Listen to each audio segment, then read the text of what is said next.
Hello friends, എല്ലാവർക്കും Kiran study സർക്കിളിന്റെ പുതിയൊരു വീഡിയോയിലേക്ക് സ്വാഗതം. ഇന്ന് നമ്മൾ ചെയ്യാൻ പോകുന്നത് സെക്രട്ടറി അസിസ്റ്റന്റിന്റെ പേപ്പർ 2ലുള്ള കേരള മോഡൽ ഡെവലപ്മെന്റ് എന്ന് പറഞ്ഞ ഭാഗത്തിന്റെ ഇൻട്രൊഡക്ഷൻ പാർട്ടാണ്. എന്റെ പേര് കിരൺ. അപ്പൊ നമുക്ക് എല്ലാവർക്കും ഇന്നത്തെ വീഡിയോയിലേക്ക് പോകാം. ഓക്കെ, സോ ഒരു സെക്കൻഡ്. അപ്പൊ പ്രിലിംസേ ആയിട്ടില്ല, എന്തുകൊണ്ടാണല്ലോ മെയിൻസിന്റെ ടോപ്പിക് പഠിക്കുന്നതെന്ന് ഡൗട്ട് ഉള്ളവർക്ക് വേണ്ടി മാത്രം. നമ്മൾ കഴിഞ്ഞ ആഴ്ച ഒരു ടൈം ടേബിൾ ഇട്ടുണ്ടായിരുന്നു. ആ ടൈം ടേബിളിൽ നമ്മൾ പഠിക്കാൻ പറഞ്ഞ ഒരു കാര്യമാണ് കേരള മോഡൽ ഡെവലപ്മെന്റ് എന്ന് പറയുന്നത്. ഓക്കെ, സോ ഈ കേരള മോഡൽ ഡെവലപ്മെന്റ് പഠിക്കാൻ പറഞ്ഞത് എന്തുകൊണ്ടാണ് എന്ന് ചോദിച്ചു കഴിഞ്ഞാൽ, നമ്മൾ പ്രിലിംസിനും മെയിൻസിനും ഒരുമിച്ചിട്ടാണ് പഠിക്കുന്നത്. അങ്ങനെ നമ്മൾ ടൈം ടേബിൾ സെറ്റ് ചെയ്തിരിക്കുന്നത്. പക്ഷെ മെയിൻസിലെ എല്ലാ ഭാഗങ്ങളും പഠിക്കാൻ ഒന്നുണ്ടാവില്ല, നമ്മുടെ സമയം ഉണ്ടാവില്ല. കാരണം നമ്മൾ ഫസ്റ്റ് ലക്ഷ്യം എന്താ? പ്രിലിംസ് ക്ലിയർ ചെയ്യണം. ഓക്കെ, സെക്കൻഡ് ലക്ഷ്യം എന്താ? മെയിൻസിൽ ടോപ്പ് ആവണം. ഇത് രണ്ടും കൂടി ചേർന്നാണ് നമ്മൾ പഠിക്കുന്നത്. നമ്മൾ മെയിൻസിലുള്ള 3 ഭാഗങ്ങളാണ്, പേപ്പർ 1ഉം പേപ്പർ 2ഉം കൂടി കമ്പൈൻ ചെയ്തിട്ട് 3 ഭാഗങ്ങളാണ് കോൺസെൻട്രേറ്റ് ചെയ്യുന്നത്. ഒന്നാമത്തെ ഭാഗം എന്ന് പറയുന്നത് സയൻസ്, അതായത് ഫിസിക്സ്, കെമിസ്ട്രി ആൻഡ് ബയോളജി. 21 മാർക്കാണ് ആ ഭാഗത്ത് നിന്നുള്ളത്, നമുക്ക് കളയാനേ പറ്റില്ല. ഓക്കെ, രണ്ടാമത്തെ ഭാഗമാണ് എന്ത്? കോൺസ്റ്റിറ്റ്യൂഷനിലെ പാർലമെന്റുമായി ബന്ധപ്പെട്ട ഭാഗം. മൂന്നാമത്തെ ഭാഗമാണ് കേരള മോഡൽ ഡെവലപ്മെന്റ്. ഓക്കെ, ഇതെല്ലാം ചേർത്ത് വെച്ചിട്ടാണ് പഠിക്കുന്നത്. നമ്മൾ ഈ 3 ഭാഗം മാത്രമേ എന്ത് ചെയ്യുന്നുള്ളൂ? പ്രിലിം സമയത്ത് പഠിക്കുന്നുള്ളൂ. ബാക്കി ഒന്നും നമ്മൾ എന്ത് ചെയ്യുന്നില്ല, ടച്ച് ചെയ്യുന്നില്ല മെയിൻസില്. കാരണം എന്താ? ബാക്കി നമുക്ക് മെയിൻസിന്റെ സമയത്ത് പഠിക്കാനുണ്ട്. ഇത്രയും കാര്യം ഓക്കെ അല്ലേ? ഇത് വെച്ച് നമ്മൾ ടൈം ടേബിൾ ഉണ്ടാക്കിയിട്ടാണ്. അപ്പൊ നമ്മുടെ ചാനലിലെ കഴിഞ്ഞ വീക്കിലെ ടൈം ടേബിൾ നോക്കുവാണെങ്കിൽ അതിൽ നമുക്ക് കാണാൻ പറ്റും. എന്ത് കാണാൻ പറ്റും? കേരള മോഡൽ ഡെവലപ്മെന്റ് പഠിക്കാൻ വേണ്ടി സ്റ്റാർട്ട് ചെയ്തിട്ടുണ്ടാവും. ഇതാണ് കേരള മോഡൽ ഡെവലപ്മെന്റ് സിലബസ് എന്ന് പറയുന്നത്. അതില് കേരള മോഡൽ ഡെവലപ്മെന്റ് 15 മാർക്കാണ് ഉള്ളത്. ഇതിൽ ഫസ്റ്റ് തന്നെ എഴുതിയിരിക്കുന്നത് കേരള മോഡൽ ഡെവലപ്മെന്റ് ആണ്. ഇതാണ് നമ്മൾ ഇന്ന് പഠിക്കാൻ പോകുന്നത്. അതൊരു introduction. What is Kerala model development എന്നുള്ളതാണ് നമ്മുടെ ഇന്നത്തെ പഠനത്തിന്റെ കാര്യം. ഓക്കെ അല്ലേ? സോ അതില് എങ്ങനെയാണ് കേരള മോഡൽ ഉണ്ടായത്, ഇവല്യൂഷൻ, അതിന്റെ സിഗ്നിഫിക്കൻസ് എന്താണ്, അതിന്റെ ഫീച്ചേഴ്സ് എന്താണ് എന്നുള്ളത് മൊത്തം ഒരു പാർട്ടാണ്, ഒരു ചാപ്റ്ററാണ്. Chapter number 1. കേരള മോഡൽ ഡെവലപ്മെന്റിലെ വിവിധ ഭാഗങ്ങളാണ് adult literacy, life expectancy, infant mortality, birth rate, അങ്ങനെയുള്ള ഭാഗങ്ങൾ. അപ്പോൾ ഇതൊക്കെ പറഞ്ഞാൽ എന്താ? എത്രത്തോളം ആളുകൾ പഠിച്ചിട്ടുണ്ട്, അവരുടെ ലിറ്ററസി റേറ്റ് എങ്ങനെയാണ്, എത്ര കാലം അവർ ജീവിക്കുന്നുണ്ട്, ജനിക്കുന്ന കുട്ടികൾ, ഇൻഫന്റ് മോർട്ടാലിറ്റി, ജനിക്കുന്ന കുട്ടികൾ അവരുടെ മരണനിരക്ക് എങ്ങനെയാണ്, ജനിക്കുന്ന ബർത്ത് റേറ്റ് എങ്ങനെയാണ്, പെൺകുട്ടികളാണോ ആൺകുട്ടികളാണോ കൂടുതൽ ജനിക്കുന്നത്, ട്രാൻസ്ജെൻഡേഴ്സിന്റെ അളവ് എങ്ങനെയാണ് എന്നുള്ള കാര്യങ്ങളൊക്കെ സ്റ്റാറ്റിസ്റ്റിക്കൽ ആയിട്ടുള്ള രണ്ടാമത്തെ ഭാഗം. ഓക്കെ, ഇനി അതിനുള്ള റീസൺസ്, കേരള മോഡൽ ഡെവലപ്മെന്റിന്റെ റീസൺസ് എന്താണ്, ചാലഞ്ചസ് എന്താണ്, അൺഎംപ്ലോയ്മെന്റ്, അൺഎംപ്ലോയ്മെന്റ് വെച്ചാൽ തൊഴിലില്ലായ്മ എന്താണ് ബന്ധപ്പെട്ടിരിക്കുന്നത്, poverty, inequality, gender gap, ageing, woman empowerment programs, knowledge economy, startup, brain gain. Sir ഇത് സാർ ഒന്ന് എന്താ പറയാ തൊട്ടുപോയിട്ടേ ഉള്ളൂ. ഇതിനെക്കുറിച്ച് കൃത്യമായിട്ട് എന്ത് ചെയ്തിട്ടില്ല സാർ, ഡിസ്കസ് ചെയ്തിട്ടില്ല. കുറച്ച് കാര്യം പറഞ്ഞിട്ടുള്ളൂ. ഓക്കെ, അപ്പൊ ഈ കാര്യം മനസ്സിലായി. നമ്മൾ ഇന്നത്തെ ക്ലാസ്സിൽ ചെയ്യാൻ പോകുന്ന ഇൻട്രൊഡക്ഷൻ ആണ്. ആ ഇൻട്രൊഡക്ഷന്റെ ക്ലാസ് കഴിഞ്ഞതിന് ശേഷം നമ്മൾ വീണ്ടും എന്ത് ചെയ്യും? ഈ സിലബസിലേക്ക് വരും. സിലബസിലേക്ക് വന്നിട്ട് വീണ്ടും നമ്മൾ എന്ത് ചെയ്യും? ഒന്നുകൂടി ഡിസ്കസ് ചെയ്യും. ആ ലാസ്റ്റ് 2 മിനിറ്റ് നിങ്ങൾക്ക് മനസ്സിലാവും എന്താണ് മൊത്തമായിട്ട് എന്താണ് അവര് കേരള മോഡൽ ഡെവലപ്മെന്റിൽ PSC നിങ്ങളോട് പഠിക്കാൻ വേണ്ടി ഉദ്ദേശിക്കുന്നത് എന്നുള്ള കാര്യം എന്ത് ചെയ്യും? വ്യക്തമായിട്ട് മനസ്സിലാവും. ഇത്രയും കാര്യം ഓക്കെ അല്ലേ? ഇത്രയും കാര്യം ഓക്കെ ആണെങ്കിൽ നമ്മൾ എവിടെ നിന്നാണ് ഈ സോഴ്സ് എടുത്തിരിക്കുന്നത്? ഒന്ന്, എക്കണോമിക് സർവേ ഓഫ് കേരള. കേരളത്തിന്റെ എക്കണോമിക് സർവേ അവർ കാലാകാലങ്ങളിൽ പുറത്തിറക്കാറുണ്ട്. ആ സർവേയിൽ കേരള മോഡലുമായി ബന്ധപ്പെട്ട കാര്യങ്ങൾ. രണ്ടാമത്തെന്ന് പറയുന്നത്, നമുക്കൊരു പ്ലാനിംഗ് കമ്മീഷൻ ഉണ്ട്, ഇപ്പോഴും ഉണ്ട്. ഓക്കെ, ഇന്ത്യയിലെ പ്ലാനിംഗ് കമ്മീഷൻ എന്താ പറയുക, ഇന്ത്യൻ ഗവൺമെന്റ് എന്ത് ചെയ്തു? ഇല്ലാതാക്കി. അതിന് വരെ ഇപ്പോഴാണ് നീതി ആയോഗ്. പക്ഷെ കേരളത്തിന് എപ്പോഴും എന്തുണ്ട്? പ്ലാനിംഗ് കമ്മീഷൻ ഉണ്ട്, പ്ലാൻ അവർ ചെയ്യുന്നുണ്ട്. ഓക്കെ, പ്ലാനിംഗ് കമ്മീഷന് പകരം സെൻട്രലിൽ വന്നിട്ടുള്ള ഒരു സ്ഥാപനത്തിന്റെ പേരാണ് നീതി ആയോഗ്. അവരുടെ റിപ്പോർട്ട് എല്ലാ റിപ്പോർട്ടും കയറി പഠിക്കുവോ? ഇല്ല. എന്താണോ കേരള മോഡലുമായി ബന്ധപ്പെട്ട് അവർ പുറത്തിറക്കുന്നത് ആ റിപ്പോർട്ട് നമ്മൾ പഠിക്കും. ഓക്കെ, ഏറ്റവും നാലാമത്തെ, central government economic survey mentioning Kerala. Economic survey കാലാകാലങ്ങളിൽ അവർ ബഡ്ജറ്റിനൊപ്പം പുറത്തിറക്കുന്ന ഒരു സംഭവമാണ്. അതിൽ എന്താണോ കേരള മോഡലുമായി ബന്ധപ്പെട്ടിട്ട് കേരള ഗവൺമെന്റിനെ കുറിച്ചും കേരളത്തെ കുറിച്ചും അവർ പറഞ്ഞിരിക്കുന്നത്, ആ കാര്യം എന്ത് ചെയ്യും? നമ്മൾ നോക്കും. അപ്പൊ നമുക്ക് 4 പ്രധാനപ്പെട്ട എന്താ ഉള്ളത്? സർവേ മെത്തേഡ്സ് ആണ് ഉള്ളത്. അല്ലെങ്കിൽ എന്ത് നോക്കാനുണ്ട്? 4 പ്രധാനപ്പെട്ട റിപ്പോർട്ട്സ് ആണ് നമ്മുടെ സോഴ്സ് ആയിട്ട് നമുക്ക് പറയാനുള്ളത്. ഓക്കെ, എന്തൊക്കെയായിരുന്നു? Economic survey of Kerala, planning commission report of Kerala, NITI Aayog reports, central government economic survey mentioning Kerala. ഇതെല്ലാം കൂടി ചേർത്തിട്ടാണ് നമ്മൾ എന്ത് ചെയ്തിരിക്കുന്നത്, നമ്മുടെ നോട്ട്സ് ഉണ്ടാക്കിയിരിക്കുന്നത്. ഓക്കെ, അപ്പൊ ഒന്നുകൂടി ഓർമ്മിപ്പിക്കാൻ വേണ്ടിയിട്ട്, ഒരു PSC പഠിക്കുന്ന ആൾക്ക് നമ്മൾ 3 സോഴ്സ് ആണ് തന്നിരിക്കുന്നത്. ഒന്നാമത്തെ സോഴ്സ് എന്ന് പറയുന്നത് 3 സോഴ്സ് ആണ് തന്നിരിക്കുന്നത്. ഒന്നാമത്തെ സോഴ്സ് എന്ന് പറയുന്നത് SCERT NCERT ബുക്കാണ്. ഓക്കെ അല്ലെ? രണ്ടാമത്തെ സോഴ്സ് എന്ന് പറയുന്നത് ഓക്കെ, രണ്ടാമത്തെ സോഴ്സ് എന്ന് പറയുന്നത് ഗവൺമെന്റിന്റെ ഏതെങ്കിലും ഒരു റെക്കോർഡ്സ് ആണ്. ഗവൺമെന്റിന്റെ ഏതെങ്കിലും റെക്കോർഡ്സ്, കറക്റ്റ്. മൂന്നാമത്തെ സോഴ്സ് എന്ന് പറയുന്നത് എന്താ ഉദ്ദേശിക്കുന്നത്, നമ്മുടെ ഗവൺമെന്റ് റിപ്പോർട്ട്സ് ആണ്. ഇതെല്ലാം കൂടി ചേർത്തിട്ടാണ് നമ്മൾ എന്ത് ചെയ്യാൻ പോകുന്നത്, കാര്യങ്ങൾ പഠിക്കാൻ പോകുന്നത്. അപ്പൊ അത്രയും കാര്യം ഓക്കെ അല്ലേ? അത്രയും കാര്യം ഓക്കെ ആണെങ്കിൽ നിങ്ങൾക്ക് ആദ്യത്തെ കാര്യം മനസ്സിലായി എന്താണ് സിലബസ്, രണ്ടാമത്തെ കാര്യം മനസ്സിലായി എന്താണ് സോഴ്സസ്. ഇത്രയും കാര്യം ഓക്കെ ആണ്, നമുക്ക് എന്ത് ചെയ്യാം, ഇന്നത്തെ ക്ലാസ്സിലോട്ട് പോകാം. ഇന്നത്തെ ക്ലാസ് നമ്മൾ ചെയ്യാൻ പോകുന്നത് എന്താണ്, കേരള മോഡൽ എന്താണെന്ന് പഠിക്കാൻ വേണ്ടി പോകുന്നത്. ഓക്കെ, അതിനു മുമ്പ് നമ്മുടെ ടെലഗ്രാം ചാനലുണ്ട്, @കിരൺ സ്റ്റഡി സർക്കിൾ 123, അതുപോലെ @കിരൺ സ്റ്റഡി സർക്കിൾ എന്ന് പറഞ്ഞ 2 ടെലഗ്രാം ചാനലുണ്ട്. ഒന്ന് ചാനൽ, ഒന്ന് ഗ്രൂപ്പ്. സെക്രട്ടറി അസിസ്റ്റന്റ് ഫോളോ ചെയ്യുന്നവർ ആ ചാനലിലാണ് ഞാൻ എന്ത് ചെയ്യാൻ പോകുന്നത്, ഇതിന്റെ ഡീറ്റെയിൽസ് എല്ലാം ഇടാൻ പോകുന്നത്. ചാനലിൽ കമന്റ് ചെയ്യാൻ പറ്റില്ല, അതുകൊണ്ട് ഗ്രൂപ്പിൽ ജോയിൻ ചെയ്തതിനു ശേഷം എന്തെങ്കിലും ഡൗട്ട്സ് ഉണ്ടെങ്കിലോ വേറെ എന്തെങ്കിലും കാര്യങ്ങൾ എന്ത് ചെയ്യാൻ പറ്റും, കമന്റ് ചെയ്യാൻ പറ്റും. ഇത്രയും കാര്യം ഓക്കെ ആണല്ലോ? ഫൈൻ. അപ്പൊ ഓൾറെഡി എനിക്ക് പറയാനുള്ള കാര്യം, ഡിഗ്രി മെയിൻസ് 2023 കേരള മോഡലിനെ കുറിച്ച് ഓൾറെഡി ക്വസ്റ്റ്യൻ വന്നിട്ടുണ്ട്. ഓക്കെ, അപ്പൊ എന്താണ് നമ്മൾ ഉദ്ദേശിക്കുന്നത്, Kerala model already PSC question ചോദിച്ചാണ്. അപ്പൊ ആ കേരള മോഡൽ എവിടെയാണ് സാർ ഉള്ളത് എന്ന് ചോദിച്ചു കഴിഞ്ഞാൽ നമുക്കുള്ള സബ്ജക്റ്റിന്റെ പേരാണ് സിവിക്സ് അല്ലെങ്കിൽ Kerala administration. Okay, degree exam എഴുതുന്നവർക്ക് അത് സിവിക്സ് ആയിട്ടും ബാക്കിയുള്ളവർക്ക് അത് കേരള അഡ്മിനിസ്ട്രേഷൻ എന്നുള്ള രീതിയിൽ എന്ത് ചെയ്യും, അവിടെ സിലബസ് കാണുന്നുണ്ടാവും. ഓക്കെ, അതിലുള്ള ഒരു പാർട്ടാണ് കേരള മോഡൽ ഡെവലപ്മെന്റ് എന്ന് പറയുന്നത്. ടോപ്പിക്സ് എന്ന് പറയുന്നത് കേരളത്തിന്റെ സാമൂഹ്യ പരിഷ്കരണ പദ്ധതികൾ, അതായത് കേരളം എങ്ങനെയാണ് എന്ത് ചെയ്തത്, ഡെവലപ്മെന്റ് പ്രോഗ്രാംസ് ക്രിയേറ്റ് ചെയ്തത്, കേരളത്തിന്റെ എക്കണോമിക് ഡെവലപ്മെന്റ്, അതേപോലെ ലാൻഡ് റിഫോംസ് എന്നൊക്കെ പറഞ്ഞ കുറച്ച് പാർട്സ് പഠിക്കാനുണ്ട്. അതിൽ നിന്നാണ് എന്ത് ചെയ്തിരിക്കുന്നത്, കേരള മോഡൽ അതിന്റെ ഒരു ചെറിയൊരു പാർട്ടായിരുന്നു. കേരള മോഡൽ എന്ന് പറഞ്ഞിട്ട് നമ്മൾ എന്ത് ചെയ്തിട്ടില്ല, ഇതുവരെ PSCയിൽ കേരള മോഡൽ പഠിക്കൂ എന്ന് പറഞ്ഞിട്ട് സിലബസിൽ ഒരു ടോപ്പിക് ആയിട്ട് തന്നിട്ടില്ല. ഒരു ടോപ്പിക്കിന്റെ സബ് ടോപ്പിക് ആയിരുന്നു എന്ത്, കേരള മോഡൽ എന്ന് പറയുന്നത്. ഇപ്പോൾ PSC നിങ്ങളോട് ചോദിച്ചിരിക്കുന്നത്, ഇവിടെ ഞങ്ങൾ ആ കേരള മോഡൽ ഡെവലപ്മെന്റിനെ ഇനി എന്ത് ചെയ്തിട്ടുണ്ട്, ഇത്രയും ടോപ്പിക്സ് ആയിട്ട് ഡിവൈഡ് ചെയ്തിട്ടുണ്ട്, അത് നന്നായിട്ട് പഠിച്ചിട്ട് വരിക, എന്നിട്ട് എന്ത് ചെയ്യുക, 15 മാർക്ക് വാങ്ങുക എന്ന് പറഞ്ഞിട്ടുണ്ട്. ഇത്രയും കാര്യം ഓക്കെ അല്ലേ? ഇത്രയും കാര്യം ഓക്കെയാണ്. അപ്പൊ നമുക്ക് ഈ ക്വസ്റ്റ്യൻ ഇന്നത്തെ ക്ലാസ് കഴിഞ്ഞതിന് ശേഷം ചെയ്യാം. ഓക്കെ, അപ്പൊ നമുക്ക് ഇന്നത്തെ ടോപ്പിക്കിലേക്ക് പോകാം. കേരള മോഡൽ ഡെവലപ്മെന്റ് എന്താണ്? ഓക്കെ, അപ്പൊ കേരള മോഡൽ ഡെവലപ്മെന്റ് എന്താണ് എന്ന് മനസ്സിലാക്കണമെങ്കിൽ ആദ്യം നമുക്കൊരു കഥ നോക്കാം. അപ്പൊ കഥ നന്നായിട്ട് കേൾക്കണേ, എന്നാൽ നമുക്ക് എന്തേ ഉള്ളൂ, മോഡൽ മനസ്സിലാക്കാൻ പറ്റും. 2 വീടുണ്ട്. ഒന്നാമത്തെ വീട് എന്ന് പറയുന്നത് ഒരു മിഡിൽ ക്ലാസ് വീടാണ്, അല്ലെങ്കിൽ ഒരു പാവപ്പെട്ട വീടാണ്. ഓക്കെ, രണ്ടാമത്തെ വീട് എന്ന് പറയുന്നത് വളരെ പണക്കാരായിട്ടുള്ള വീടാണ്.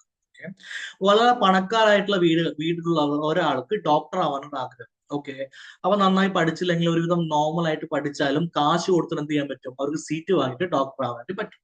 അവരുടെ വീട്ടിൽ ആർക്കെങ്കിലും എന്ത് വന്നു, ഒരു രോഗം വന്നു എന്ന് വിചാരിക്കും. ഓക്കെ, ഏറ്റവും ബെസ്റ്റ് ഡോക്ടേഴ്സിന് അവർക്ക് കൊണ്ടുവരാൻ പറ്റും, എന്ത് ചെയ്യാൻ പറ്റും, അവരെ അവരുടെ ഹെൽത്ത് നോക്കാൻ വേണ്ടി പറ്റും. ഓക്കെ, അവിടെ ഒരാൾക്ക് വല്ല പനി വന്നാലോ എന്തെങ്കിലും ഇഷ്യൂസ് വന്നാലോ എന്തെങ്കിലും പ്രശ്നങ്ങൾ വന്നാലോ ഉടനെ എന്ത് ചെയ്യാം, അവർക്ക് എന്ത് ചെയ്യാവുന്നതാണ്, അതിനുള്ള പരിഹാരം കണ്ടുപിടിക്കാവുന്നതാണ്. അവരുടെ വീട് വളരെ വലുതാണ്, അതുകൊണ്ട് വെള്ളം വരുമോ അല്ലെങ്കിൽ മഴ പെയ്താ ഇടിഞ്ഞു വീഴുമോ എന്നൊന്നും ചെയ്യേണ്ട, അവർക്ക് നോക്കേണ്ട കാര്യമില്ല. ഇതൊരു വീട്, വളരെ പണക്കാരായ ഒരാളുടെ വീട്. ഈ രണ്ടാമത്തെ വീട് എന്ന് പറയുന്നത് ഒരു സാധാരണക്കാരന്റെ വീടാണ്. ഓക്കെ, സാധാരണക്കാരന് അവന്റെ മകനെയോ മകളെയോ ഡോക്ടർ ആക്കണമെങ്കിൽ ഒന്ന് ആലോചിക്കണം. കാരണം അത്രയും പൈസ ഇറക്കാൻ പറ്റുമോ, കോച്ചിങ് ഫീസ് തന്നെ വളരെ വലുതാണ്. അപ്പൊ എന്താ ചെയ്യാന്ന് അറിയില്ല. ഓക്കെ അല്ലെ? UPSC പരീക്ഷയ്ക്ക് ഇരുത്തിയിട്ട് IAS ഓഫീസർ ആക്കാൻ വേണ്ടി ഒരു ആഗ്രഹം. കോച്ചിങ്ങിന് പോകാൻ തന്നെ എന്ത് വേണം, നല്ല പൈസ വേണം, എന്നാലും എന്ത് ചെയ്യാൻ പറ്റുള്ളൂ, കോമ്പറ്റ് ചെയ്യാൻ പറ്റുള്ളൂ, ആകെ പ്രോബ്ലം ആണ് എന്ന് വിചാരിക്കുന്ന ഒരാളുടെ വീട്ടിലേക്ക് പെട്ടെന്ന് ഒരു ദിവസം എന്ത് ചെയ്യണം, അവിടെ ഒരാൾക്ക് ക്യാൻസർ വരിക. അപ്പൊ അവരുടെ കുടുംബയെ തകർന്ന, ഓക്കെ, ഇനി അവരുടെ മൊത്തം ചെലവ് എന്തായിരിക്കും, ഈ ആരോഗ്യ മേഖലയിലായിരിക്കും ഉണ്ടാകുക. അവരുടെ കുടുംബം മൊത്തം പോയില്ലേ, പോയി. ഓക്കെ അല്ലെ? അവർക്കൊരു എഡ്യൂക്കേഷൻ വാങ്ങണമെങ്കിൽ എന്ത് ചെയ്യണം, അവർ ആലോചിക്കണം എവിടെയാണ് പോകേണ്ടത്, എങ്ങനെയാണ് പോകേണ്ടത് എന്ന് പറഞ്ഞിട്ട് അവർ എന്ത് ചെയ്യണം, കാര്യം നോക്കണം.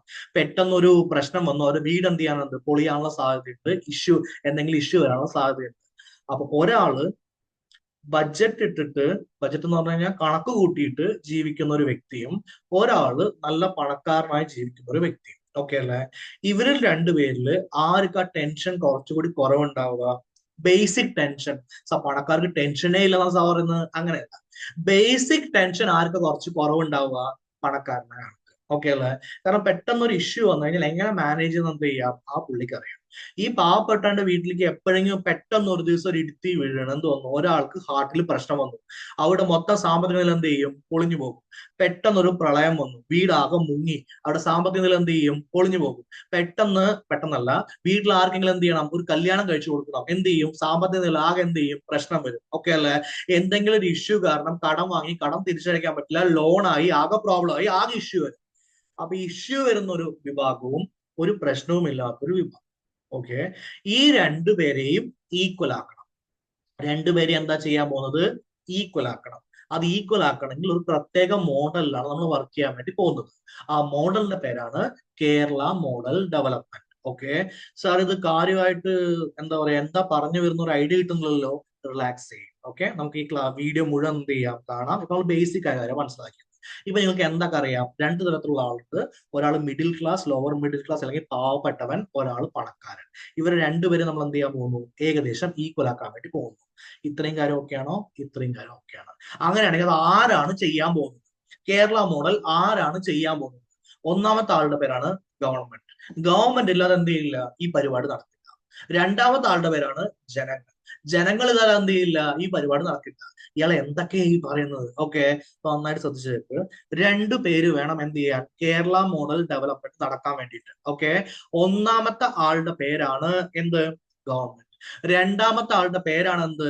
ജനങ്ങൾ. എവിടത്തെ ജനങ്ങൾ? കേരളത്തിലെ ജനങ്ങൾ. കാരണം കേരള മോഡൽ അല്ലേ.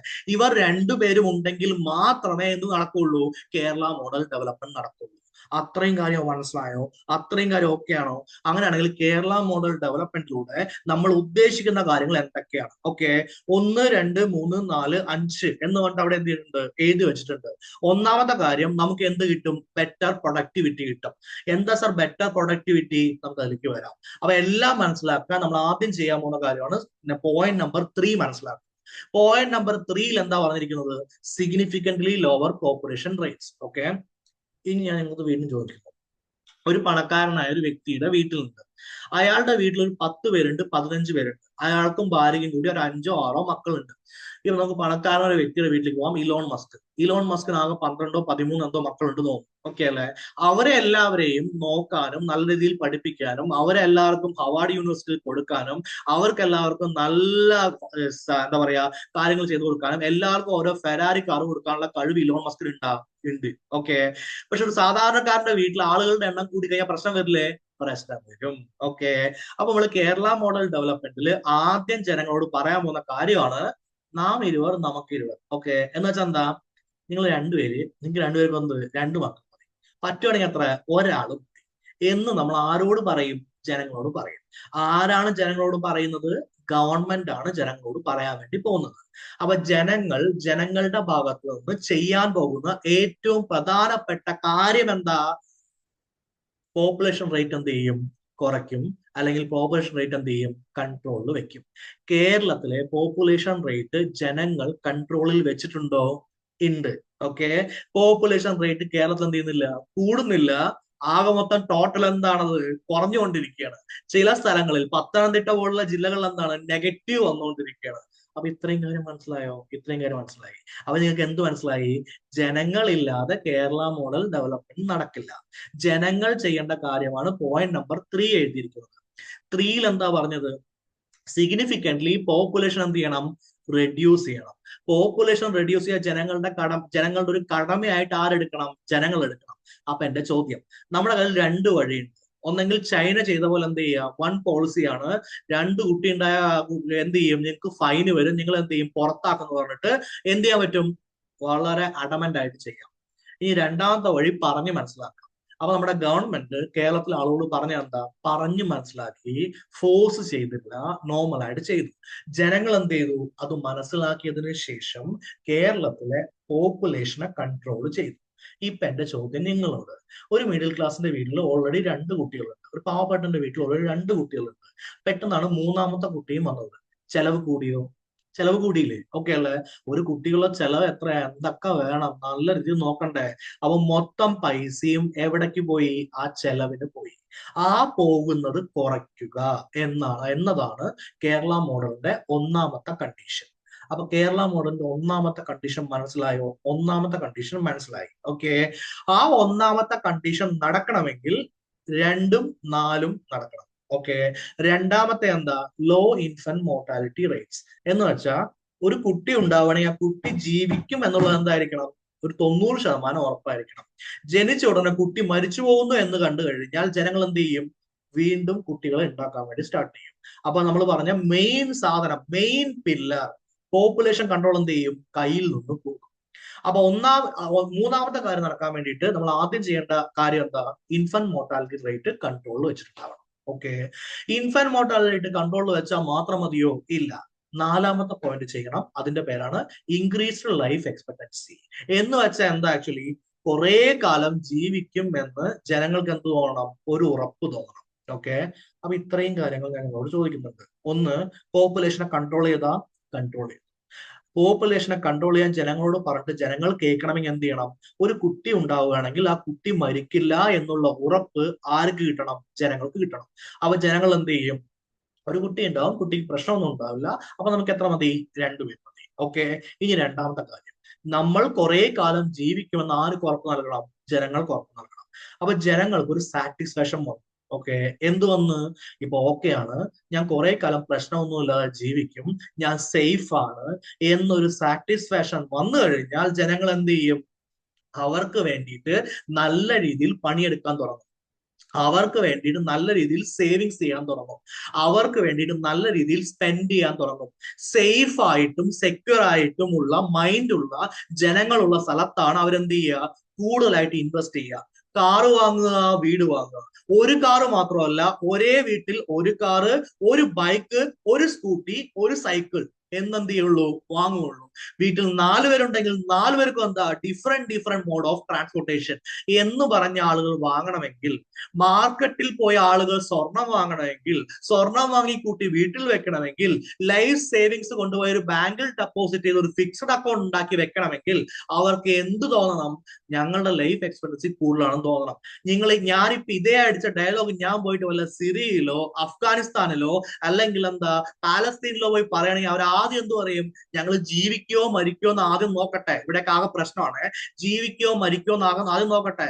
എന്നിട്ട് ഞങ്ങൾ എന്ത് ചെയ്യുക? പോയിട്ട് ഡെപ്പോസിറ്റ് ചെയ്യുക. എന്നിട്ട് ഞങ്ങൾ എന്ത് ചെയ്യുക? ബാക്കി കാര്യങ്ങൾ നോക്കാന്ന് പറയും. ഓക്കെ. അപ്പൊ ഈ 3 കാര്യങ്ങൾ കിട്ടിക്കഴിഞ്ഞാൽ ജനങ്ങൾ എന്ത് വരും? ഒരു സേഫ്റ്റിയും സെക്യൂരിറ്റിയും വരും. അപ്പൊ ഒന്നാമത്തെ പോയിന്റ് നടക്കും. അതിന്റെ പേരെന്താ? Better productivity. ജനങ്ങൾ എന്താവും? കാര്യക്ഷമതയുള്ളവരായിട്ട് മാറും. ജനങ്ങൾ നല്ല രീതിയിൽ ജീവിതം പ്ലാൻ ചെയ്യും. ജനങ്ങൾ നല്ല രീതിയിൽ ജീവിതം പ്ലാൻ ചെയ്ത് കഴിഞ്ഞാൽ എന്ത് നടക്കും? ബെറ്റർമെന്റ് നടക്കും. ഓക്കെ. എവിടേക്ക് ബെറ്റർമെന്റ് നടക്കും? എക്കണോമിക്ക് ബെറ്റർമെന്റ് നടക്കും. സാർ, അത് എങ്ങനെ എക്കണോമിക്ക് ബെറ്റർമെന്റ് നടക്കുക? എന്റെ മക്കളെ, ജനങ്ങൾ സാധനം വാങ്ങാൻ തീരുമാനിച്ചു എന്ന് വിചാരിക്കും. ഓരോ ആഴ്ചയും പുതിയ പുതിയ ഡ്രസ്സും ഓരോ ഫോൺ വരുമ്പോഴും പുതിയ പുതിയ ഫോണും.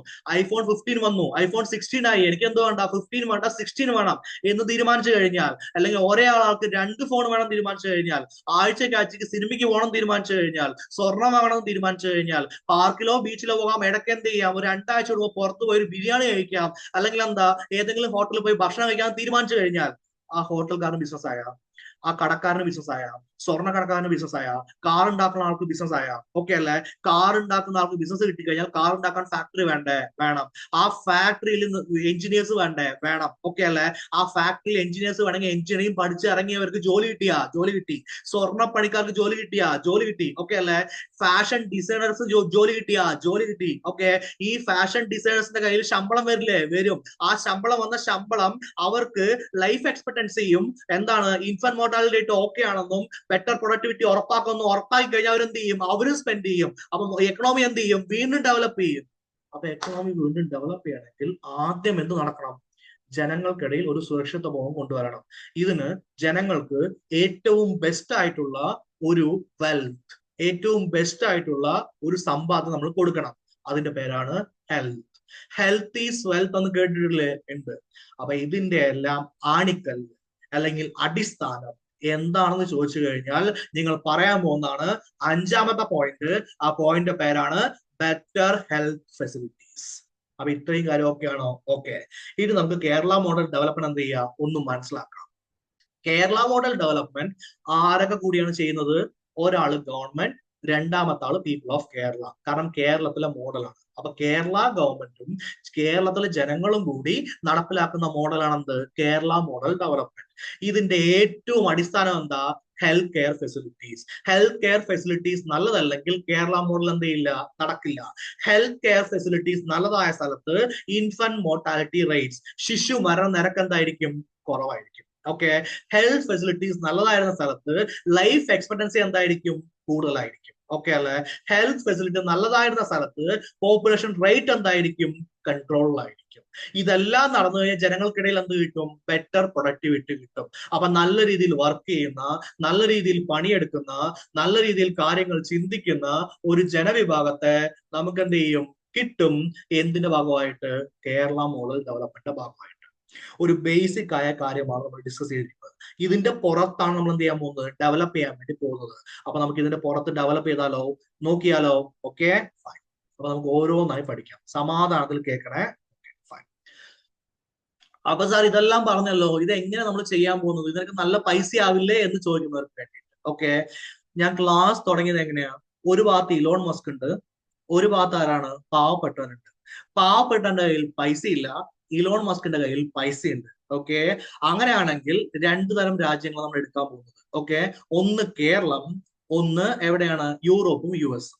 യൂറോപ്പും യു എസിനെ നമ്മൾ വിളിക്കാൻ പോകുന്ന പേരാണ് വികസിത രാജ്യങ്ങൾ, അല്ലെങ്കിൽ എന്താ? Developed economy.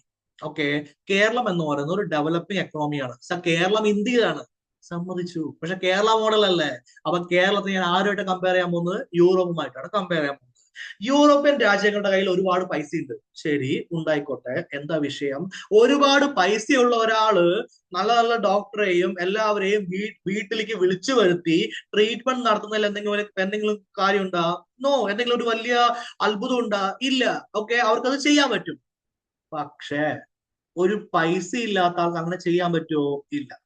ഇത്രയും കാര്യം മനസ്സിലായി. ഞാൻ പറയാൻ പോകുന്ന വാക്ക് നന്നായിട്ട് മനസ്സിലാക്കുക. ഓക്കെ, കേരളത്തിലെ പെർ ക്യാപിറ്റ ഇൻകം ലോവർ ആണ്. ഇനി എനിക്ക് ഒരു വാക്ക് നിങ്ങൾക്ക് പഠിപ്പിച്ചു തരാനുണ്ട്. എന്താണ് പെർ ക്യാപിറ്റ ഇൻകം എന്ന് വെച്ച് കഴിഞ്ഞാൽ? പെർ ക്യാപിറ്റ ഇൻകം എന്ന് വെച്ച് കഴിഞ്ഞാൽ ആവറേജ് ഇൻകത്തെയാണ് ഉദ്ദേശിക്കുന്നത്. ഇനി എന്താണ് ആവറേജ് ഇൻകം എന്ന് പറഞ്ഞ് നമുക്ക് നോക്കാം. അതായത് ആവറേജ് എന്ന് വെച്ച് കഴിഞ്ഞാൽ നിങ്ങൾ മാത്സ് ചെയ്യുമ്പോൾ എങ്ങനെ പഠിച്ചിട്ടുണ്ടാവുക? ആകെ തുക ഡിവൈഡഡ് ബൈ എണ്ണം, അങ്ങനെയല്ലേ പഠിച്ചിട്ടുണ്ടാവുക? അങ്ങനെയാണെങ്കിൽ ഓക്കെ, നന്നായിട്ട് കേട്ടോ.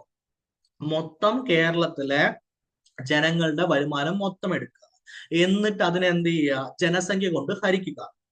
അപ്പോൾ നിങ്ങൾക്ക് ഒരു ആവറേജ് ശരാശരി ഇൻകം കിട്ടും. ആ ശരാശരി ഇൻകം കൂടുതലാണെങ്കിൽ ഒരു രാജ്യം ത്തിലുള്ള ആളുകൾ എന്താണ്? നല്ല പണക്കാരാണെന്നും, ആ ശരാശരി ഇൻകം കുറവാണെങ്കിൽ ഒരു രാജ്യത്തിലുള്ള ആളുകൾ പാവപ്പെട്ടവരാണെന്നും നിങ്ങൾക്ക് എന്ത് ചെയ്യാൻ പറ്റും? മനസ്സിലാക്കാൻ പറ്റും. ഇനി നമ്മൾ ഇവിടെ എഴുതി വെച്ചിരിക്കുന്ന വാക്ക് എന്താ? Kerala has A lower per capita income എന്ന് വെച്ച അർത്ഥം എന്താ? കേരളത്തിലെ പെർ ക്യാപിറ്റ ഇൻകം, ആളോഹരി ശരാശരി വരുമാനം എന്താണ്? കുറവാണ്. അപ്പൊ കേരളം പാവപ്പെട്ട ഒരു എന്താ പറയാ സ്ഥലമാണ്? പാവപ്പെട്ട ആളുടെ വീടാണോ, അതോ ഇലോൺ മസ്ക് പോലെ പണക്കാരൻ ഒരാളുടെ വീടാണോ? പാവപ്പെട്ട ആളുടെ വീടാണ്. എന്നിരുന്നാലും ഇലോൺ മസ്കിന് കിട്ടുന്ന എല്ലാ ഫെസിലിറ്റിയുടെയും ബേസിക് ആയ എല്ലാ ഫെസിലിറ്റിയും നമ്മൾ എന്ത് ചെയ്യും? ഈ പാവപ്പെട്ടവർക്ക് കൊടുക്കും. അത് നമ്മൾ എന്ത് ചെയ്യില്ല? കൂടുതൽ ചെലവഴിക്കുകയും ഇല്ല. ഓക്കെ, ഈ രീതിയിൽ നമ്മൾ എന്ത് ചെയ്യാൻ പോകുന്നത് എന്ന് വെച്ചാൽ നമുക്കൊരു ബഡ്ജറ്റ് ഉണ്ടാവും. ഓരോ പാവപ്പെട്ട വീട്ടിലെ കുടുംബവും ബഡ്ജറ്റ് വെച്ചിട്ടുള്ള നോക്കുക. ആ ബഡ്ജറ്റിൽ പൈസ ഉണ്ടെങ്കിൽ മാത്രമല്ല അവരെന്ത് ചെയ്യുള്ളൂ? സിനിമയ്ക്ക് പോണ, സ്വർണം വാങ്ങണ, അല്ലെങ്കിൽ എന്താ ബിരിയാണി കഴിക്കണം എന്നൊക്കെ തീരുമാനിക്കുള്ളൂ. അതെ. അപ്പൊ നമ്മളൊരു ബഡ്ജറ്റ് ഇടും. ആ ബഡ്ജറ്റിൽ ഉള്ളത് കൊണ്ട് നമ്മൾ ഈ പറഞ്ഞിട്ടുള്ള 5 കാര്യം എന്ത് ചെയ്യും? നമ്മൾ ചെയ്യാൻ വേണ്ടി നോക്കും. സാർ അത് എങ്ങനെയാ ചെയ്യാ? അതാണ് നമ്മളിപ്പോ ചെയ്യാൻ പോകുന്നത്. ഓക്കെ അല്ല? അതാണ് നമ്മളിപ്പോ എന്ത് ചെയ്യാൻ പോണത്? പഠിക്കാൻ വേണ്ടി പോണത്. അപ്പൊ അതിനു മുമ്പ് നിങ്ങൾ മനസ്സിലാക്കുക, കേരളത്തിലെ പെർ ക്യാപിറ്റ ഇൻകം ലോവർ ആണോ? അതെ. എന്നിരുന്നാലും കേരളത്തിന്റെ ഇൻഡെക്സസ്, എന്ത് ഇൻഡെക്സസ്?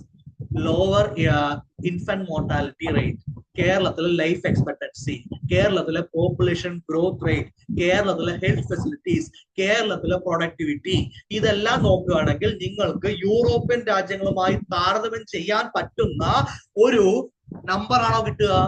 യെസ്, ഒരു നമ്പറാണ് കിട്ടുക. ഇത്രയും കാര്യം മനസ്സിലായോ? അപ്പൊ ഒരു കേരളത്തെ നിങ്ങൾക്ക് ആരുമായി താരതമ്യം ചെയ്യാം? യൂറോപ്യൻ രാജ്യങ്ങളുമായി താരതമ്യം ചെയ്യാം. ഇനി അടുത്ത ഡൗട്ട് നിങ്ങൾക്ക് വരാൻ പോകും. ഓക്കെ അല്ലേ സാർ? യൂറോപ്യൻ രാജ്യങ്ങളിലുള്ള ആളുകൾ ഫെരാരി കാർ യൂസ് ചെയ്യും, എന്ത് ചെയ്യും, ബെൻസ് യൂസ് ചെയ്യും, ഓഡി കാർ യൂസ് ചെയ്യും, അവരുടെ വീട് വലുതാണ് എന്നൊക്കെ സമ്മതിച്ചു. ഓക്കെ അല്ലേ?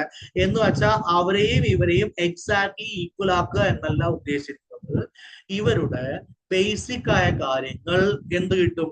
അവർക്ക് കിട്ടുന്നത് പോലെ തന്നെ ഇവിടെയും കിട്ടും. അപ്പൊ ഞാൻ ഉദ്ദേശിച്ച വാക്കെന്താ? ബേസിക് ആയ കാര്യം. ആ ബേസിക് ആയ കാര്യങ്ങളിൽ വരുന്ന കാര്യം എന്താ? ആദ്യത്തെ കാര്യം എന്താ? Health care facility. ഓക്കെ അല്ലേ? ഒരു മനുഷ്യന് ആദ്യമായി വേണ്ട ബേസിക് ആയ കാര്യങ്ങൾ എന്തൊക്കെയാണ്? ഒന്ന്, ഭക്ഷണം. വെറും ഭക്ഷണം മതിയോ? നല്ല ഭക്ഷണം വേണോ? വെറും ഭക്ഷണം എന്ന് വെച്ച് കഴിഞ്ഞാൽ കഞ്ഞിയും ചമ്മന്തിയും മാത്രം കഴിച്ചിരിക്കാം. നല്ല ഭക്ഷണം വെച്ച് കഴിഞ്ഞാൽ ഇടയ്ക്കിടയ്ക്ക് എന്ത് ചെയ്യാം? സാമ്പാർ വെക്കാം, ഒരു ദിവസം ചിക്കൻ വെക്കാം, ഒരു ദിവസം എന്ത് ചെയ്യാം? പുട്ട് വെക്കാം, ഒരു ദിവസം കടല വെക്കാം, അങ്ങനെ പറഞ്ഞ് കഴിക്കാം. അപ്പൊ വെറും ഭക്ഷണമാണോ വേണ്ടത്? നല്ല ഭക്ഷണമാണോ വേണ്ടത്? യെസ്, നല്ല ഭക്ഷണം. ഓക്കെ. വെറും വിദ്യാഭ്യാസമാണോ വേണ്ടത്? നല്ല വിദ്യാഭ്യാസമാണോ വേണ്ടത്? വെറുതെ സ്കൂളിൽ പോകാം, ഇതിനെന്ത് ചെയ്യാം? എന്തോ പഠിച്ചു എന്ന് പറയാൻ സർട്ടിഫിക്കറ്റ് കിട്ടാം, അതാണോ വേണ്ടത്? നിങ്ങൾ പഠിച്ചത് കൊണ്ട് ലോകത്തിന് മുമ്പിൽ നിങ്ങളുടെ സർട്ടിഫിക്കറ്റിന് വാല്യൂ ഉണ്ട്, അതാണോ വേണ്ടത്? നല്ല വിദ്യാഭ്യാസമാണോ വേണ്ടത്? വെറും ഹെൽത്ത് ആണോ വേണ്ടത്? നല്ല ഹെൽത്ത് ആണോ വേണ്ടത്? നല്ല ഹെൽത്ത് ആണോ വേണ്ടത്? വീടുണ്ടാക്കാം, ഒരു ഓലപ്പെരയാണ്, എപ്പോ വേണമെങ്കിൽ എന്ത് ചെയ്യാം? ഇടിഞ്ഞു വീഴാം, അതാണോ വേണ്ടത്? അതോ പൊളിയാത്ത ടെറസ് ഇട്ട ഒരു വീടാണോ വേണ്ടത്? പൊളിയാത്ത ടെറസ് ഇട്ട വീട്. കറക്റ്റ് അല്ലേ? അപ്പോൾ എന്താ ചെയ്യാൻ പോകുന്നത്? അടിസ്ഥാന സൗകര്യങ്ങൾ എങ്ങനെയുള്ളതായിരിക്കും? നല്ല രീതിയിലുള്ളതായിരിക്കും. ആ അടിസ്ഥാന സൗകര്യങ്ങൾ നിങ്ങൾക്ക് ആരുമായിട്ട് കമ്പയർ ചെയ്യാൻ പറ്റും? യൂറോപ്യൻ രാജ്യമായിട്ട് കമ്പയർ ചെയ്യാൻ പറ്റും. അപ്പൊ ഇനി അടുത്ത് പറയാൻ പോണത്, സാർ ഞങ്ങൾ വിശ്വസിക്കില്ല. No problem. ഓക്കെ അല്ലേ? ഇനി നമുക്കിത് എങ്ങനെയാന്ന് നടത്തുന്നത് പറയാം. ഇലോൺ മസ്കിന് ഒരു ഡോക്ടറെ വേണമെങ്കിൽ പുള്ളി എന്ത് ചെയ്യും? ഫോൺ ചെയ്യും, ഡോക്ടർ എന്ത് ചെയ്യും? വീട്ടിലേക്ക് വരും. സാധാരണക്കാരൻ ഡോക്ടർ വേണമെങ്കിൽ കേരളത്തിൽ ഒരു കിലോമീറ്ററിന്റെ ഉള്ളില് ഒരു PHC ഉണ്ട്. PHC എന്ന് വെച്ച് കഴിഞ്ഞാൽ പബ്ലിക് ഹെൽത്ത് കെയർ ഉണ്ട്. ഇനി പബ്ലിക് ഹെൽത്ത് കെയറിൽ പോയി നടന്നില്ല, ഓക്കെ അല്ലേ? 3 കിലോമീറ്ററിന്റെ ഉള്ളിൽ ഒരു താലൂക്ക് ആശുപത്രി ഉണ്ട്. ഓക്കെ, അത് നടന്നില്ല. ഓക്കെ, 20 കിലോമീറ്ററിന്റെ ഉള്ളിൽ എന്തുണ്ട്? ഒരു മൾട്ടി സ്പെഷ്യാലിറ്റി ഹോസ്പിറ്റൽ ഉണ്ട്. അതും ഓക്കെ അല്ല.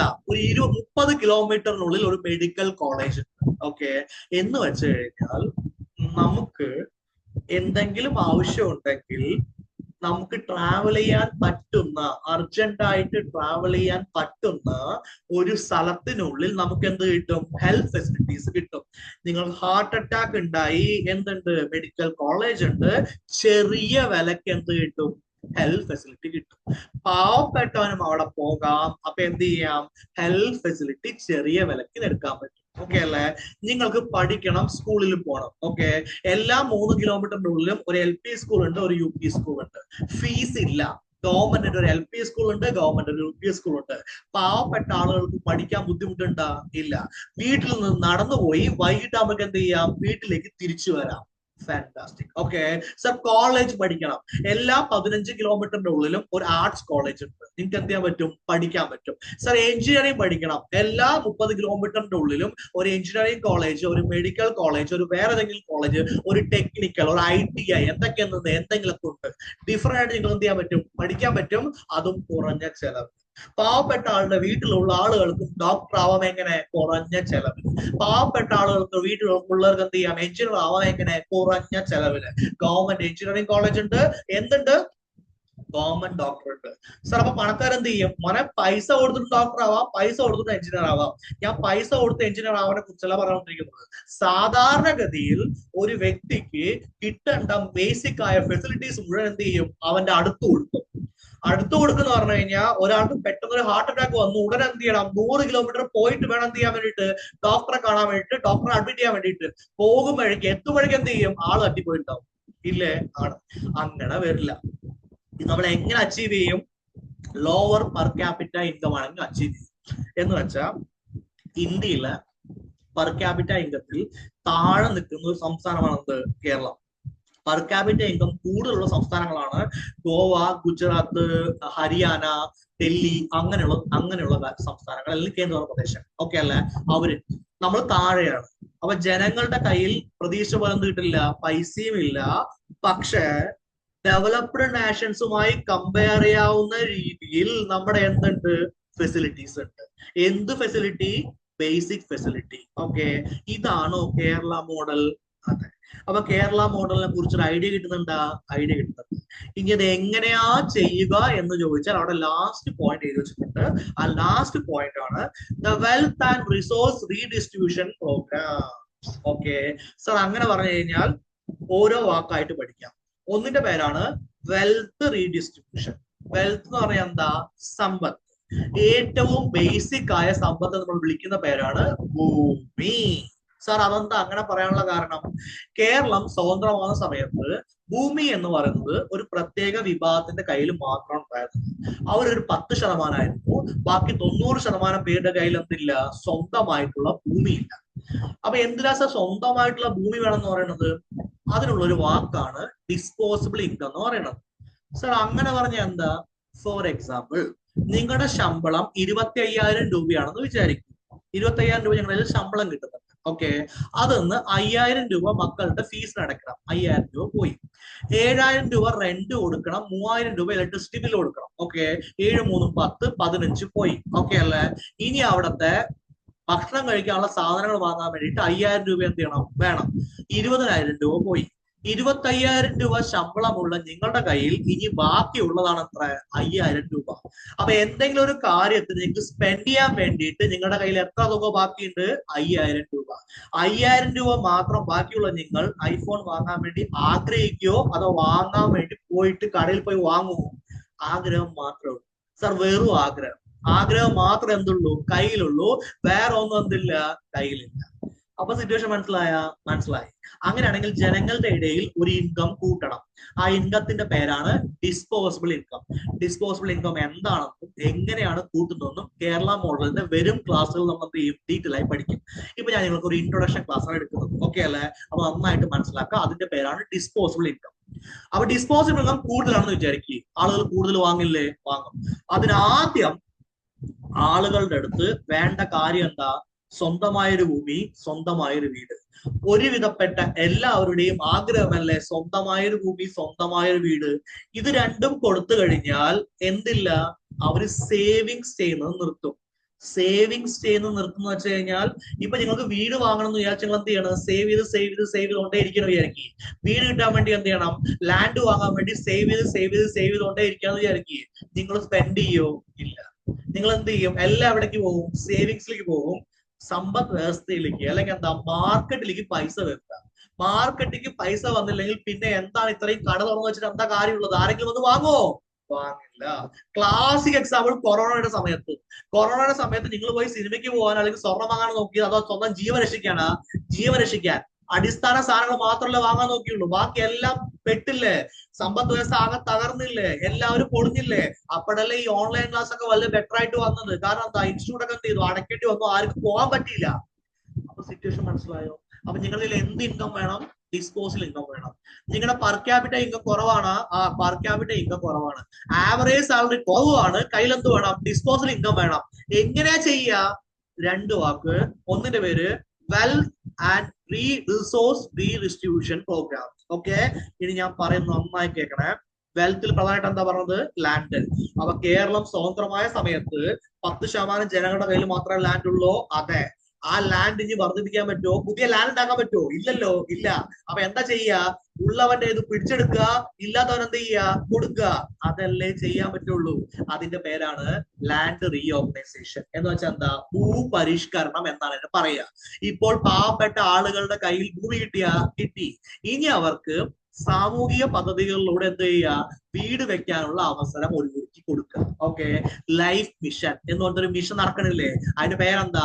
എല്ലാവർക്കും വീട് കൊടുക്കാനുള്ള മിഷൻ. അങ്ങനെ എന്ത് ചെയ്യുക? മിഷൻ ചെയ്ത് കൊടുക്കുക. ഇത്രയും കാര്യം മനസ്സിലായ? അങ്ങനെയാണെങ്കിൽ വീടും എന്താണ്, ലാൻഡും കിട്ടിയ ആളുകളുടെ മെന്റാലിറ്റിയിൽ എന്ത് വരും, സേവ് ചെയ്യാനുള്ള മെന്റാലിറ്റി കുറച്ച് കുറവായിരിക്കും. അവരുടെ അടുത്ത് പോയിട്ട് നിങ്ങളുടെ ഹെൽത്ത് ഉറപ്പാണ്, ചെറിയ വിലക്ക് എന്ത് കിട്ടും, ഹെൽത്ത് മെയിൻറ്റെയിൻ ചെയ്യാൻ പറ്റും, നിങ്ങളുടെ എഡ്യൂക്കേഷൻ ഉറപ്പാണ്, ഫ്രീ ആയിട്ട് എന്ത് കിട്ടും, എഡ്യൂക്കേഷൻ കിട്ടും, നിങ്ങളുടെ ലൈഫ് എക്സ്പെക്ടൻസി കൂടുതലാണ് എന്നൊക്കെ പറഞ്ഞു കഴിഞ്ഞാൽ, ബേസിക് ആയ കാര്യങ്ങൾക്കെല്ലാം അഷുറൻസ് കൊടുത്തു കഴിഞ്ഞാൽ ജനങ്ങൾ എന്ത് ചെയ്യും, സ്പെൻഡ് ചെയ്യും. എന്ത് ചെയ്യും, സ്പെൻഡ് ചെയ്യും. അങ്ങനെയാണെങ്കിൽ നിങ്ങൾ എന്താ പറഞ്ഞോ, ജനങ്ങൾ സ്പെൻഡ് ചെയ്യാൻ വേണ്ടി കടയിലേക്ക് പോയി, എന്ത് വാങ്ങി, എന്താ പറയാ, കാർ വാങ്ങി. അപ്പൊ കാറിന്റെ ഡിമാൻഡ് കൂടിക്കഴിഞ്ഞാൽ കാർ എന്ത് ചെയ്തു, കാറ് വാങ്ങി. കാറ് വാങ്ങിയപ്പോ എന്ത് ചെയ്തു, കാറിന്റെ ഫാക്ടറി ഉണ്ടായി. കാറിന്റെ ഫാക്ടറി ഉണ്ടായപ്പോ എന്ത് ചെയ്തു, ജനങ്ങൾക്ക് ജോലി കിട്ടി. ജനങ്ങൾ ജോലി കിട്ടിയപ്പോ എന്ത് ചെയ്തു, അവരുടെ കയ്യിൽ പൈസ വന്നു. അവരെന്ത് ചെയ്തു, പോയിട്ട് സ്വർണം വാങ്ങി. അപ്പൊ സ്വർണ്ണക്കടക്കാരൻ എന്ത് ചെയ്തു, വീണ്ടും സ്വർണ്ണക്കട ഉണ്ടാക്കി. അവിടെ ആളുകൾക്ക് എന്ത് ചെയ്തു, ജോലി കിട്ടി. സ്വർണ്ണം ഉണ്ട്, എന്ത് ചെയ്തു, വീണ്ടും വാങ്ങുന്നുണ്ട്. ഈ സ്വർണം വാങ്ങുന്ന ആളുകൾ വീണ്ടും പോയിട്ട് എന്ത് ചെയ്തു, സിനിമ കണ്ടു, ഹോട്ടലിൽ പോയി പൈസ കിട്ടി. ഇതെല്ലാം ചെയ്യുമ്പോൾ രണ്ടുപേരെന്ത് ചെയ്യുന്നുണ്ട്, സ്പെൻഡ് ചെയ്യുന്നുണ്ട്, ഒരാൾക്ക് പൈസ കിട്ടുന്നുണ്ട്. ഓക്കെ, സ്പെൻഡ് ചെയ്യുന്ന ആളാരാ, ജനങ്ങൾ. പൈസ കിട്ടുന്ന ആളാരാ, വ്യാപാരി അല്ലെങ്കിൽ ബിസിനസ്മാൻ. ബിസിനസ്മാൻ ഒരു ടാക്സ് ഗവൺമെന്റ് അടയ്ക്കും, അതിന്റെ പേരാണ് കോർപ്പറേറ്റ് ടാക്സ്. ജനങ്ങൾ ഒരു ടാക്സ് ആർക്കടയ്ക്കും, ഗവൺമെന്റ് അടയ്ക്കും, അതിന്റെ പേരാണ് ഇൻകം ടാക്സ്. ഇൻകം ഉണ്ടെങ്കിലല്ലേ ഇൻകം ടാക്സ് ഉണ്ടാവുള്ളൂ. ഓക്കെ അല്ലേ? ആ ഇൻകത്തിന്റെ പേരെന്താ, സാലറി ആണോ, അല്ല. ഇപ്പൊ നിങ്ങൾ പഠിച്ചു, ആ ഇൻകത്തിന്റെ പേരെന്താ, ഡിസ്പോസിബിൾ ഇൻകം. ഫാന്റാസ്റ്റിക്. ആ ഇൻകത്തിന്റെ പേരെന്തായിരുന്നു, ഡിസ്പോസിബിൾ ഇൻകം. അപ്പൊ ഡിസ്പോസിബിൾ ഇൻകം കുറയ്ക്കാൻ വേണ്ടിയിട്ട് കേരള മോഡലിൽ എന്താണ് ചെയ്യുന്നത്, 1 2 3 4 5 പേരെ എന്താക്കും, ഓക്കെ ആക്കും. എന്നിട്ട് ലോ പെർ ക്യാപിറ്റ ഇൻകം ആണെങ്കിലും അവരുടെ കയ്യിൽ ഡിസ്പോസിബിൾ ഇൻകം എന്ത് ചെയ്യും, കൂട്ടും. അത് കൂട്ടാൻ വേണ്ടി ആദ്യം ചെയ്ത കാര്യം എന്താ, ലാൻഡ് റീഓർഗനൈസേഷൻ. ഇനി ചെയ്യാൻ പോകുന്ന കാര്യം എന്താ, നന്നായി ശ്രദ്ധിച്ചു കേൾക്കണേ. ടാക്സ് കിട്ടി. ആർക്കാ കിട്ടിയത്, ഗവൺമെന്റിന്. ആ ടാക്സിൽ നിന്ന് ആവശ്യമുള്ളവർക്ക് സാമൂഹ്യ സുരക്ഷാ പദ്ധതിയായിട്ട് തിരിച്ചു നൽകും. Resource redistribution programmes. റിസോഴ്സ് എന്ന് വെച്ച് കഴിഞ്ഞാൽ ഗവൺമെന്റിന്റെ കയ്യിലുള്ള എന്താണോ എന്തുള്ളത്, എന്താ പറയാ, സമ്പത്തുള്ളത്. ഗവൺമെന്റ് പ്രധാനമായിട്ടും വരുമാനം എവിടെന്നാ വരിക, ടാക്സ് നിന്ന്.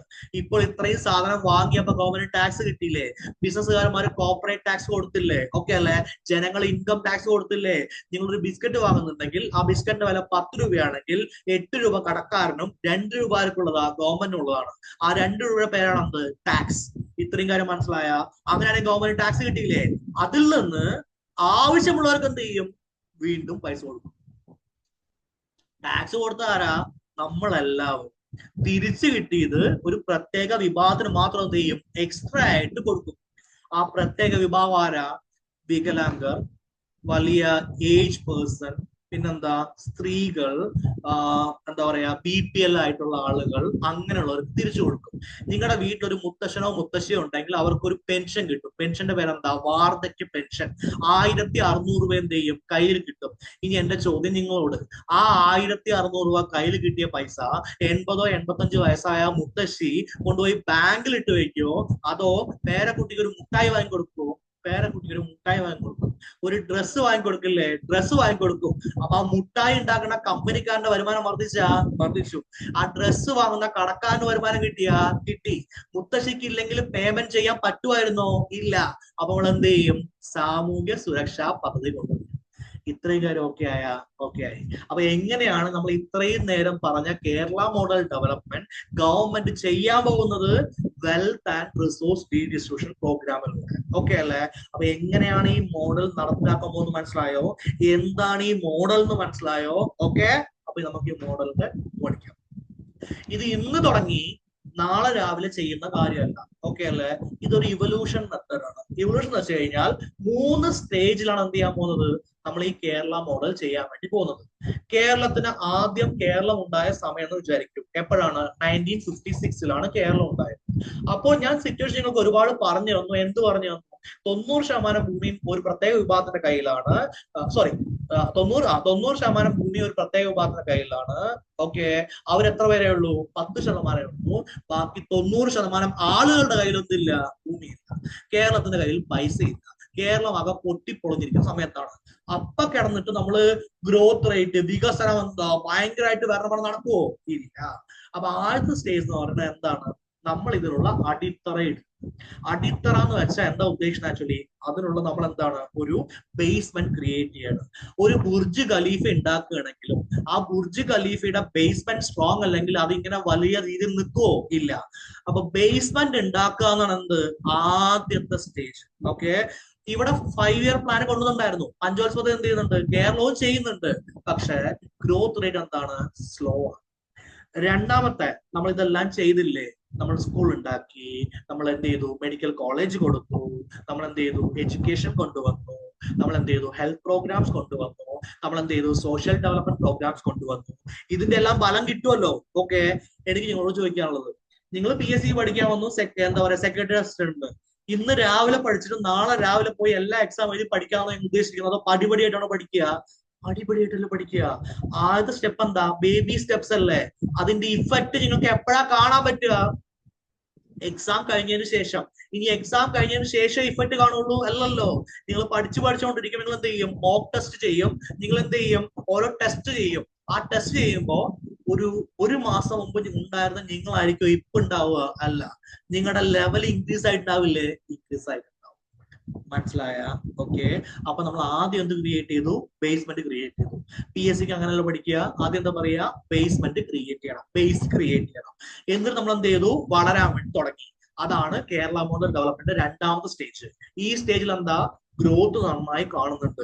ഇപ്പൊ ക്വസ്റ്റ്യൻ വന്ന് ഞങ്ങൾക്ക് PSC ഉദ്യോഗത്തെ ഞങ്ങൾക്ക് എന്ത് ചെയ്യാൻ പറ്റും, ആൻസർ ചെയ്യാൻ പറ്റും, ടെസ്റ്റ് പേപ്പർ ചെയ്യാൻ പറ്റുന്നുണ്ട്, കോൺഫിഡൻസ് വരുന്നുണ്ട്. ഇതാണ് രണ്ടാമത്തെ സ്റ്റേജ്. ഇനി മൂന്നാമത്തെ ലാസ്റ്റ് സ്റ്റേജ് എന്താ ഞങ്ങൾ പറയാൻ പോകുന്നത്, ഞങ്ങൾ എക്സാം എഴുതി, ഞങ്ങൾക്ക് ജോലി കിട്ടി, ഞങ്ങൾ വിജയിച്ചു. അതന്നെയാണ് കേരള മോഡലിന്റെ മൂന്നാമത്തെ സ്റ്റേജ്. എന്ത് വന്നു, ഹൈ ഗ്രോത്ത്. എപ്പോഴാ വന്നത്, 2000-ല്. കേരളം എപ്പോഴാ ഉണ്ടായത്, 1956-ല്. 1956-ൽ ഉണ്ടായ കേരളം ഒന്നാമത്തെ മോഡൽ, 1956-ൽ ഉണ്ടായ കേരളം ഒന്നാമത്തെ മോഡൽ എന്ത് ചെയ്തു, slow growth rate model. Okay, planning model എന്നാണ് ഇതിനെ വിളിക്കുക.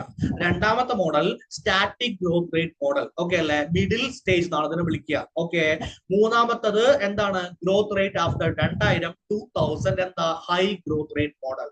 ഇതെല്ലാം കൂടി ചെയ്ത് കഴിഞ്ഞാൽ എന്ത് കിട്ടും, കേരള മോഡൽ ഡെവലപ്ഡ് കിട്ടും. അപ്പൊ ആദ്യം നമ്മൾ എന്ത് ക്രിയേറ്റ് ചെയ്തു, ബേസ്. രണ്ടാം മോഡൽ എന്ത് ചെയ്തു, ഡെവലപ്പ് ആവാൻ തുടങ്ങി. പിന്നെ നമ്മൾ എന്തായി, ഫസ്റ്റ് ആവാൻ തുടങ്ങി. ഓക്കെ, അപ്പൊ എന്റെ ചോദ്യം നിങ്ങളോട്, ഇന്ത്യയിലെ ഏറ്റവും നല്ല എഡ്യൂക്കേഷൻ ഉള്ള സംസ്ഥാനം ആരാ, കേരളം. ഇന്ത്യയിലെ ഏറ്റവും നല്ല ഹെൽത്ത് ഉള്ള സംസ്ഥാനം ആരാ, കേരളം. ഇന്ത്യയിലെ ഏറ്റവും വലിയ സാമൂഹ്യ സുരക്ഷാ പദ്ധതികളുള്ള ബെസ്റ്റ് ആയിട്ടുള്ള സംസ്ഥാനമാണ് കേരളം. ഇന്ത്യയിൽ ഏറ്റവും കൂടുതൽ ലൈഫ് എക്സ്പെക്ടൻസി കൂടുതലൊക്കെ സംസ്ഥാനം ഏതാ, കേരളം. ഇന്ത്യയിൽ ഏറ്റവും കൂടുതൽ ഇൻഫന്റ് മോർട്ടാലിറ്റി റേറ്റ് കുറവുള്ള, ശിശുമരണ നിരക്ക് കുറവുള്ള സംസ്ഥാനം ആരാ, കേരളം. പുരുഷന്മാരെക്കാളും സ്ത്രീകൾ കൂടുതലുള്ള ഏറ്റവും ബെസ്റ്റ് സംസ്ഥാനം ആരാ, കേരളം. താമസിക്കാൻ ഏറ്റവും ബെസ്റ്റ് സംസ്ഥാനം ഏതാ, കേരളം. ഈ മോഡലിന്റെ പേരാണോ കേരള മോഡൽ? അതെ. അപ്പോൾ ഹ്യൂമൻ ഡെവലപ്മെന്റ് ഇൻഡെക്സ്, ഹ്യൂമൻ ഡെവലപ്മെന്റിൽ ഏറ്റവും കൂടുതൽ കോൺസെൻട്രേറ്റ് ചെയ്ത സംസ്ഥാനം ആരാ, കേരളം. ആ കേരളമാണോ ഇന്ത്യയിലെ ടോപ്പ്?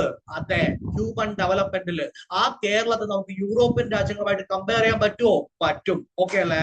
ആ മോഡലിന്റെ പേരാണ് കേരള ഡെവലപ്മെന്റ് മോഡൽ. ഇത്രയും കാര്യം വരുന്നുണ്ടോ? എന്റെ കൂടെ വരണേ. ഓക്കെ അല്ലെ? നന്നായി കേൾക്കണേ. അതെ. അപ്പൊ എന്തൊക്കെയാണ് കേരള മോഡലിന്റെ ഫീച്ചേഴ്സ്? നിങ്ങൾ തന്നെ പറഞ്ഞോ.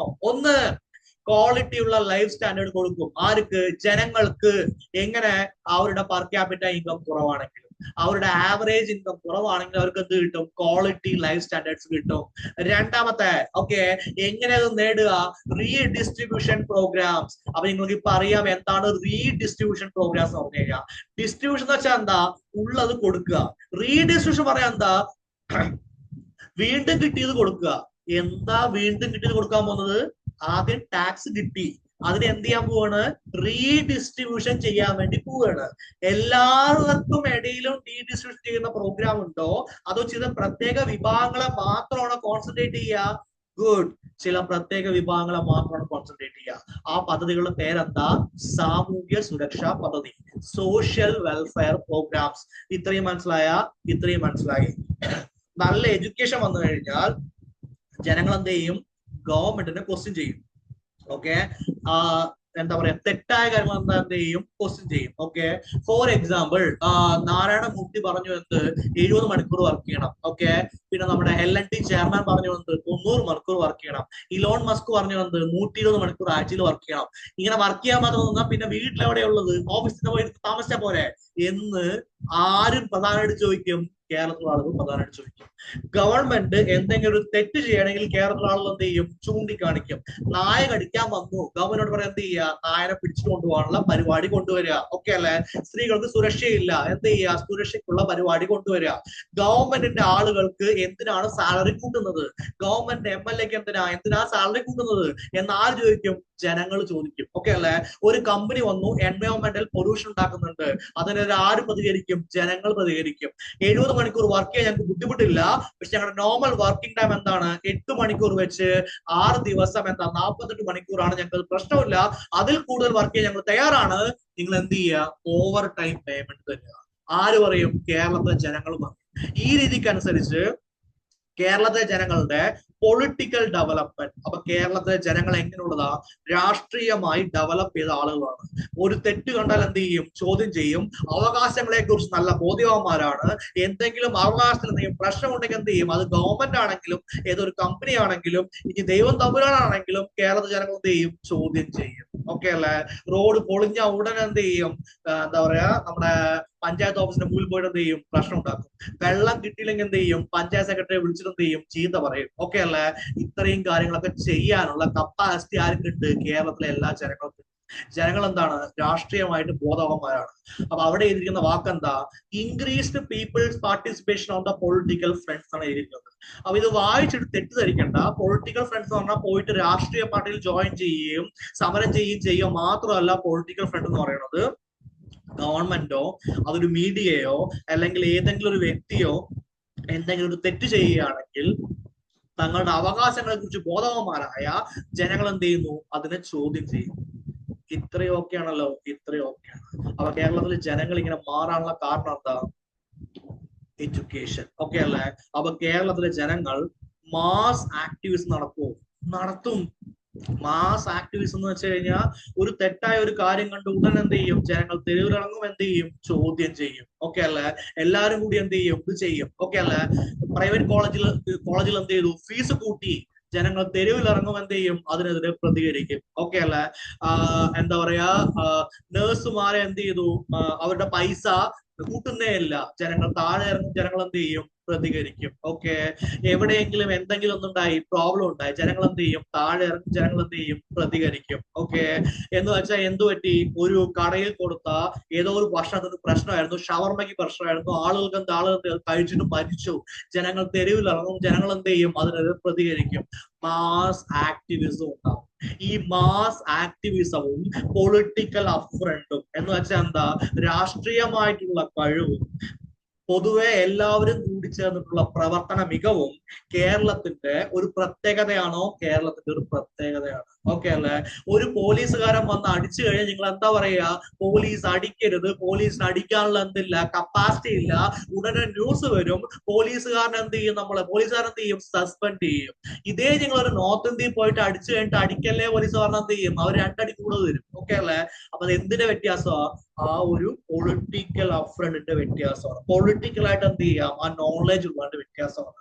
ഇത്രയെല്ലാം നടന്നിട്ടുണ്ടെങ്കിൽ കേരളത്തിലെ ഹ്യൂമൻ ഡെവലപ്മെന്റ് ഇൻഡെക്സ് എന്ന് പറയുന്നത് ഇന്ത്യയിലെ ബാക്കി സ്റ്റേറ്റ്സിനെക്കാളും ഉറപ്പായിട്ടും ഹൈ ആയിരിക്കില്ലേ? അതെ. അത് എത്ര പോയിന്റ് ആണ്? 7.5 പോയിന്റ്സ് ആണ് 2023 ഡാറ്റ പ്രകാരം. ഓക്കെ അല്ലെ? 2023 2024 ഡാറ്റ പ്രകാരം. അപ്പൊ 7.5 പോയിന്റ്സ് ആണ്. ഇത് നമുക്ക് ഡെവലപ്ഡ് നാഷൻസ്, അതായത് യൂറോപ്പ്, USA പോലുള്ള നാഷൻസുമായിട്ട് എന്ത് ചെയ്യാൻ പറ്റും? കമ്പയർ ചെയ്യാൻ പറ്റും. അപ്പൊ ഞാൻ നേരത്തെ പറഞ്ഞത് കറക്റ്റ് അല്ലേ? ഒരു സാധാരണക്കാരന് ഇലോൺ മസ്കിന് കിട്ടുന്ന ബേസിക് ഫെസിലിറ്റീസ് എന്ത് ചെയ്യുക? കുറഞ്ഞ പൈസക്ക് എത്തിച്ചു കൊടുക്കുക. അതാണ് ഞാൻ ഇലോൺ മസ്കിനെയും ആരെയും കമ്പയർ ചെയ്തത്? സാധാരണക്കാരനെയും കമ്പയർ ചെയ്തത്. യൂറോപ്പുമായിട്ട് ആരെ കമ്പയർ ചെയ്യാൻ പറ്റും? കേരളത്തെ കമ്പയർ ചെയ്യാൻ പറ്റും. ഇത്രയും ഓക്കെയാണോ? ഇത്രയും ഓക്കെയാണ്. അപ്പൊ ഇത്രയെല്ലാം കണ്ടിട്ട് കുറെ പേര് വിചാരിക്കുന്നുണ്ടാവും, സാർ ഞങ്ങൾക്ക് ഇതൊന്നും കാണുന്നില്ലല്ലോ, ഞങ്ങൾക്കൊന്നും കിട്ടണില്ലല്ലോ, ഞങ്ങൾക്ക് ഇതൊന്നും ഫീൽ ചെയ്യണല്ലോ എന്നൊക്കെ പറഞ്ഞ് വിചാരിക്കുന്നുണ്ടാവും. ഓക്കെ അല്ലെ? അവരോട് എനിക്ക് പറയാനുള്ളത്, പോയിട്ട് എന്ത് ചെയ്യുക? ഇന്ത്യ ഒന്ന് കറങ്ങിയിട്ട് വരിക, നമ്മുടെ മഹാത്മാഗാന്ധി ചെയ്ത പോലെ. ഓക്കെ അല്ലെ? എന്നിട്ട് കറങ്ങിയിട്ട് വരുമ്പോൾ നിങ്ങളെന്ന് പറയും, കേരളത്തെ പോലെ ഇത്ര നല്ല സംസ്ഥാനത്തില്ല, വേറെ ഇല്ല എന്ന് ആര് പറയും? നിങ്ങൾ തന്നെ പറയും. ഓക്കെ അല്ലെ? ഫൈൻ. അങ്ങനെയാണെങ്കിൽ കേരളത്തിലെ ഇൻഫന്റ് മോർട്ടാലിറ്റി റേറ്റ് എങ്ങനെയായിരിക്കും? കുറവായിരിക്കും. പോപ്പുലേഷൻ ഗ്രോത്ത് റേറ്റ് എങ്ങനെയായിരിക്കും? കുറവായിരിക്കും. ഹയർ ലൈഫ് എക്സ്പെക്ടൻസി റേറ്റ് എങ്ങനെയായിരിക്കും? കൂടുതലായിരിക്കും. ഹെൽത്ത് കെയർ ഫെസിലിറ്റീസ് എങ്ങനെയായിരിക്കും? കൂടുതലായിരിക്കും. ഇതെല്ലാം കേരള മോഡൽ ഡെവലപ്മെന്റ് ഫീച്ചേഴ്സ് ആണോ? അതെ. എന്തൊക്കെ നല്ലതുണ്ടെങ്കിലും എന്തെങ്കിലുമൊക്കെ പ്രശ്നം ഉണ്ടാവില്ലേ? പ്രശ്നം ഉണ്ടാവും. ആ പ്രശ്നങ്ങളാണ് നമ്മൾ എന്ത് ചെയ്യണത്, ഇനി പഠിക്കാൻ വേണ്ടി പോണത്. ഒന്നാമത്തെ പ്രധാന പ്രശ്നം എംപ്ലോയ്മെന്റ് ഓപ്പർച്യൂണിറ്റി കുറവാണ്. ഇതാണ് നിങ്ങൾ എന്ത് ചെയ്യുന്നുണ്ടാവുക, ഇത്ര നേരം ക്ലാസ് നിങ്ങളുടെ മൈൻഡിൽ വന്നിട്ടുണ്ടാവുക. സാർ എന്തൊക്കെ പഠിച്ച് ഞങ്ങൾക്ക് എന്തിട്ടുള്ള ജോലി കിട്ടുള്ള എന്നുള്ള ഒരു കാര്യം വന്നിട്ടുണ്ടാവുക. ഓക്കെ അല്ലെ? എന്ന് വെച്ചാൽ പെർ ക്യാപിറ്റം ഇൻകം കുറവായ ഒരു സ്റ്റേറ്റില്, പൈസ ഇല്ലാത്ത ഒരു സ്റ്റേറ്റില്, ആ സ്റ്റേറ്റിന് ഈ കാര്യങ്ങളൊക്കെ കുറഞ്ഞ വിലക്ക് കൊടുക്കണമെങ്കിൽ ഒറ്റ വഴിയേ ഉള്ളൂ. ആ വഴിയുടെ പേരാണ് കടം വാങ്ങുക. ഓക്കെ അല്ലെ? അങ്ങനെയാണെങ്കിൽ ഗവൺമെന്റ് എന്താ ചെയ്യാൻ പോകുന്നത്? കടം വാങ്ങും. Borrowing funds. കടം വാങ്ങിയിട്ടാണ് എന്ത് ചെയ്യുക, ഈ കാര്യങ്ങൾ നടത്തുക. നിങ്ങളിപ്പോ ന്യൂസ് ഫോളോ ചെയ്യുന്നതാണെങ്കിൽ ശമ്പളം കൊടുക്കാൻ വേണ്ടി കടം വാങ്ങി, പെൻഷൻ കൊടുക്കാൻ വേണ്ടി കടം വാങ്ങി, കേരളം 3000 കോടി രൂപ കടം ചോദിച്ചു, കേരളം 15,000 രൂപ കടം ചോദിച്ചു എന്നൊക്കെ പറഞ്ഞ് കേൾക്കുന്നില്ലേ? എന്തുകൊണ്ടാണ്? ഫെസിലിറ്റീസ് നമുക്ക് ഇത്രയും കുറഞ്ഞ നിരക്കിൽ കൊടുക്കണമെങ്കിൽ എന്ത് ചെയ്യണം? കടം വാങ്ങണം. കേരളത്തില് എന്താണ്, പെർ ക്യാപിറ്റ ഇൻകം കുറവാണ്. ഇത്രയും കാര്യം മനസ്സിലായോ? മനസ്സിലായി. അങ്ങനെയാണെങ്കിൽ കേരളത്തിൽ നമുക്കൊരു സംവിധാനം ഉണ്ടാക്കാൻ വേണ്ടി പറ്റില്ല. ആ സംവിധാനത്തിന്റെ പേരാണ് എന്ത്? ഫാക്ടറി. ഫാക്ടറികൾ കൂടുതലായിട്ട് എന്ത് വരില്ല? കേരളത്തിൽ വരില്ല. ഓക്കെ. എന്തുകൊണ്ടാ ഫാക്ടറി വരാത്തെന്ന് ചോദിച്ചാൽ രണ്ട് ഉത്തരവുണ്ട്. ഒന്നാമത്തെ, ഗവൺമെന്റിന് ഫാക്ടറീസ് എന്ത് ചെയ്യാൻ പറ്റില്ല, ക്രിയേറ്റ് ചെയ്യാനുള്ള പൈസ ഉണ്ടാവില്ല. രണ്ടാമത്തെ, ഒരു ഫാക്ടറി വന്നു കഴിഞ്ഞാൽ കേരളത്തിന്റെ എൻവയോൺമെന്റൽ മോഡൽ അതിനെന്ത് ചെയ്യില്ല, തുണയ്ക്കില്ല. സോ അങ്ങനെ പറഞ്ഞു കഴിഞ്ഞാൽ അതിന് സപ്പോർട്ട് ആയിരിക്കില്ല. എന്ന് വെച്ചാൽ കേരളം ഒരു പരിസ്ഥിതി ലോല പ്രദേശമാണ്. അതെന്ന് വെച്ചാൽ എൻവയോൺമെന്റ് ആയിട്ട് എപ്പോ വേണമെങ്കിൽ എന്ത് ചെയ്യാം, പ്രശ്നം ഉണ്ടാവുക. നമ്മൾ പോയിട്ട് വയനാട്ടിൽ പോയി വലിയ വലിയ റിസോർട്ട് ഉണ്ടാക്കി, ദാ കിടക്കുന്നു പ്രളയം വന്നില്ലേ? ഓക്കെ അല്ലെ? വയനാട് മൊത്തം എന്ത് ചെയ്തു? മുങ്ങി.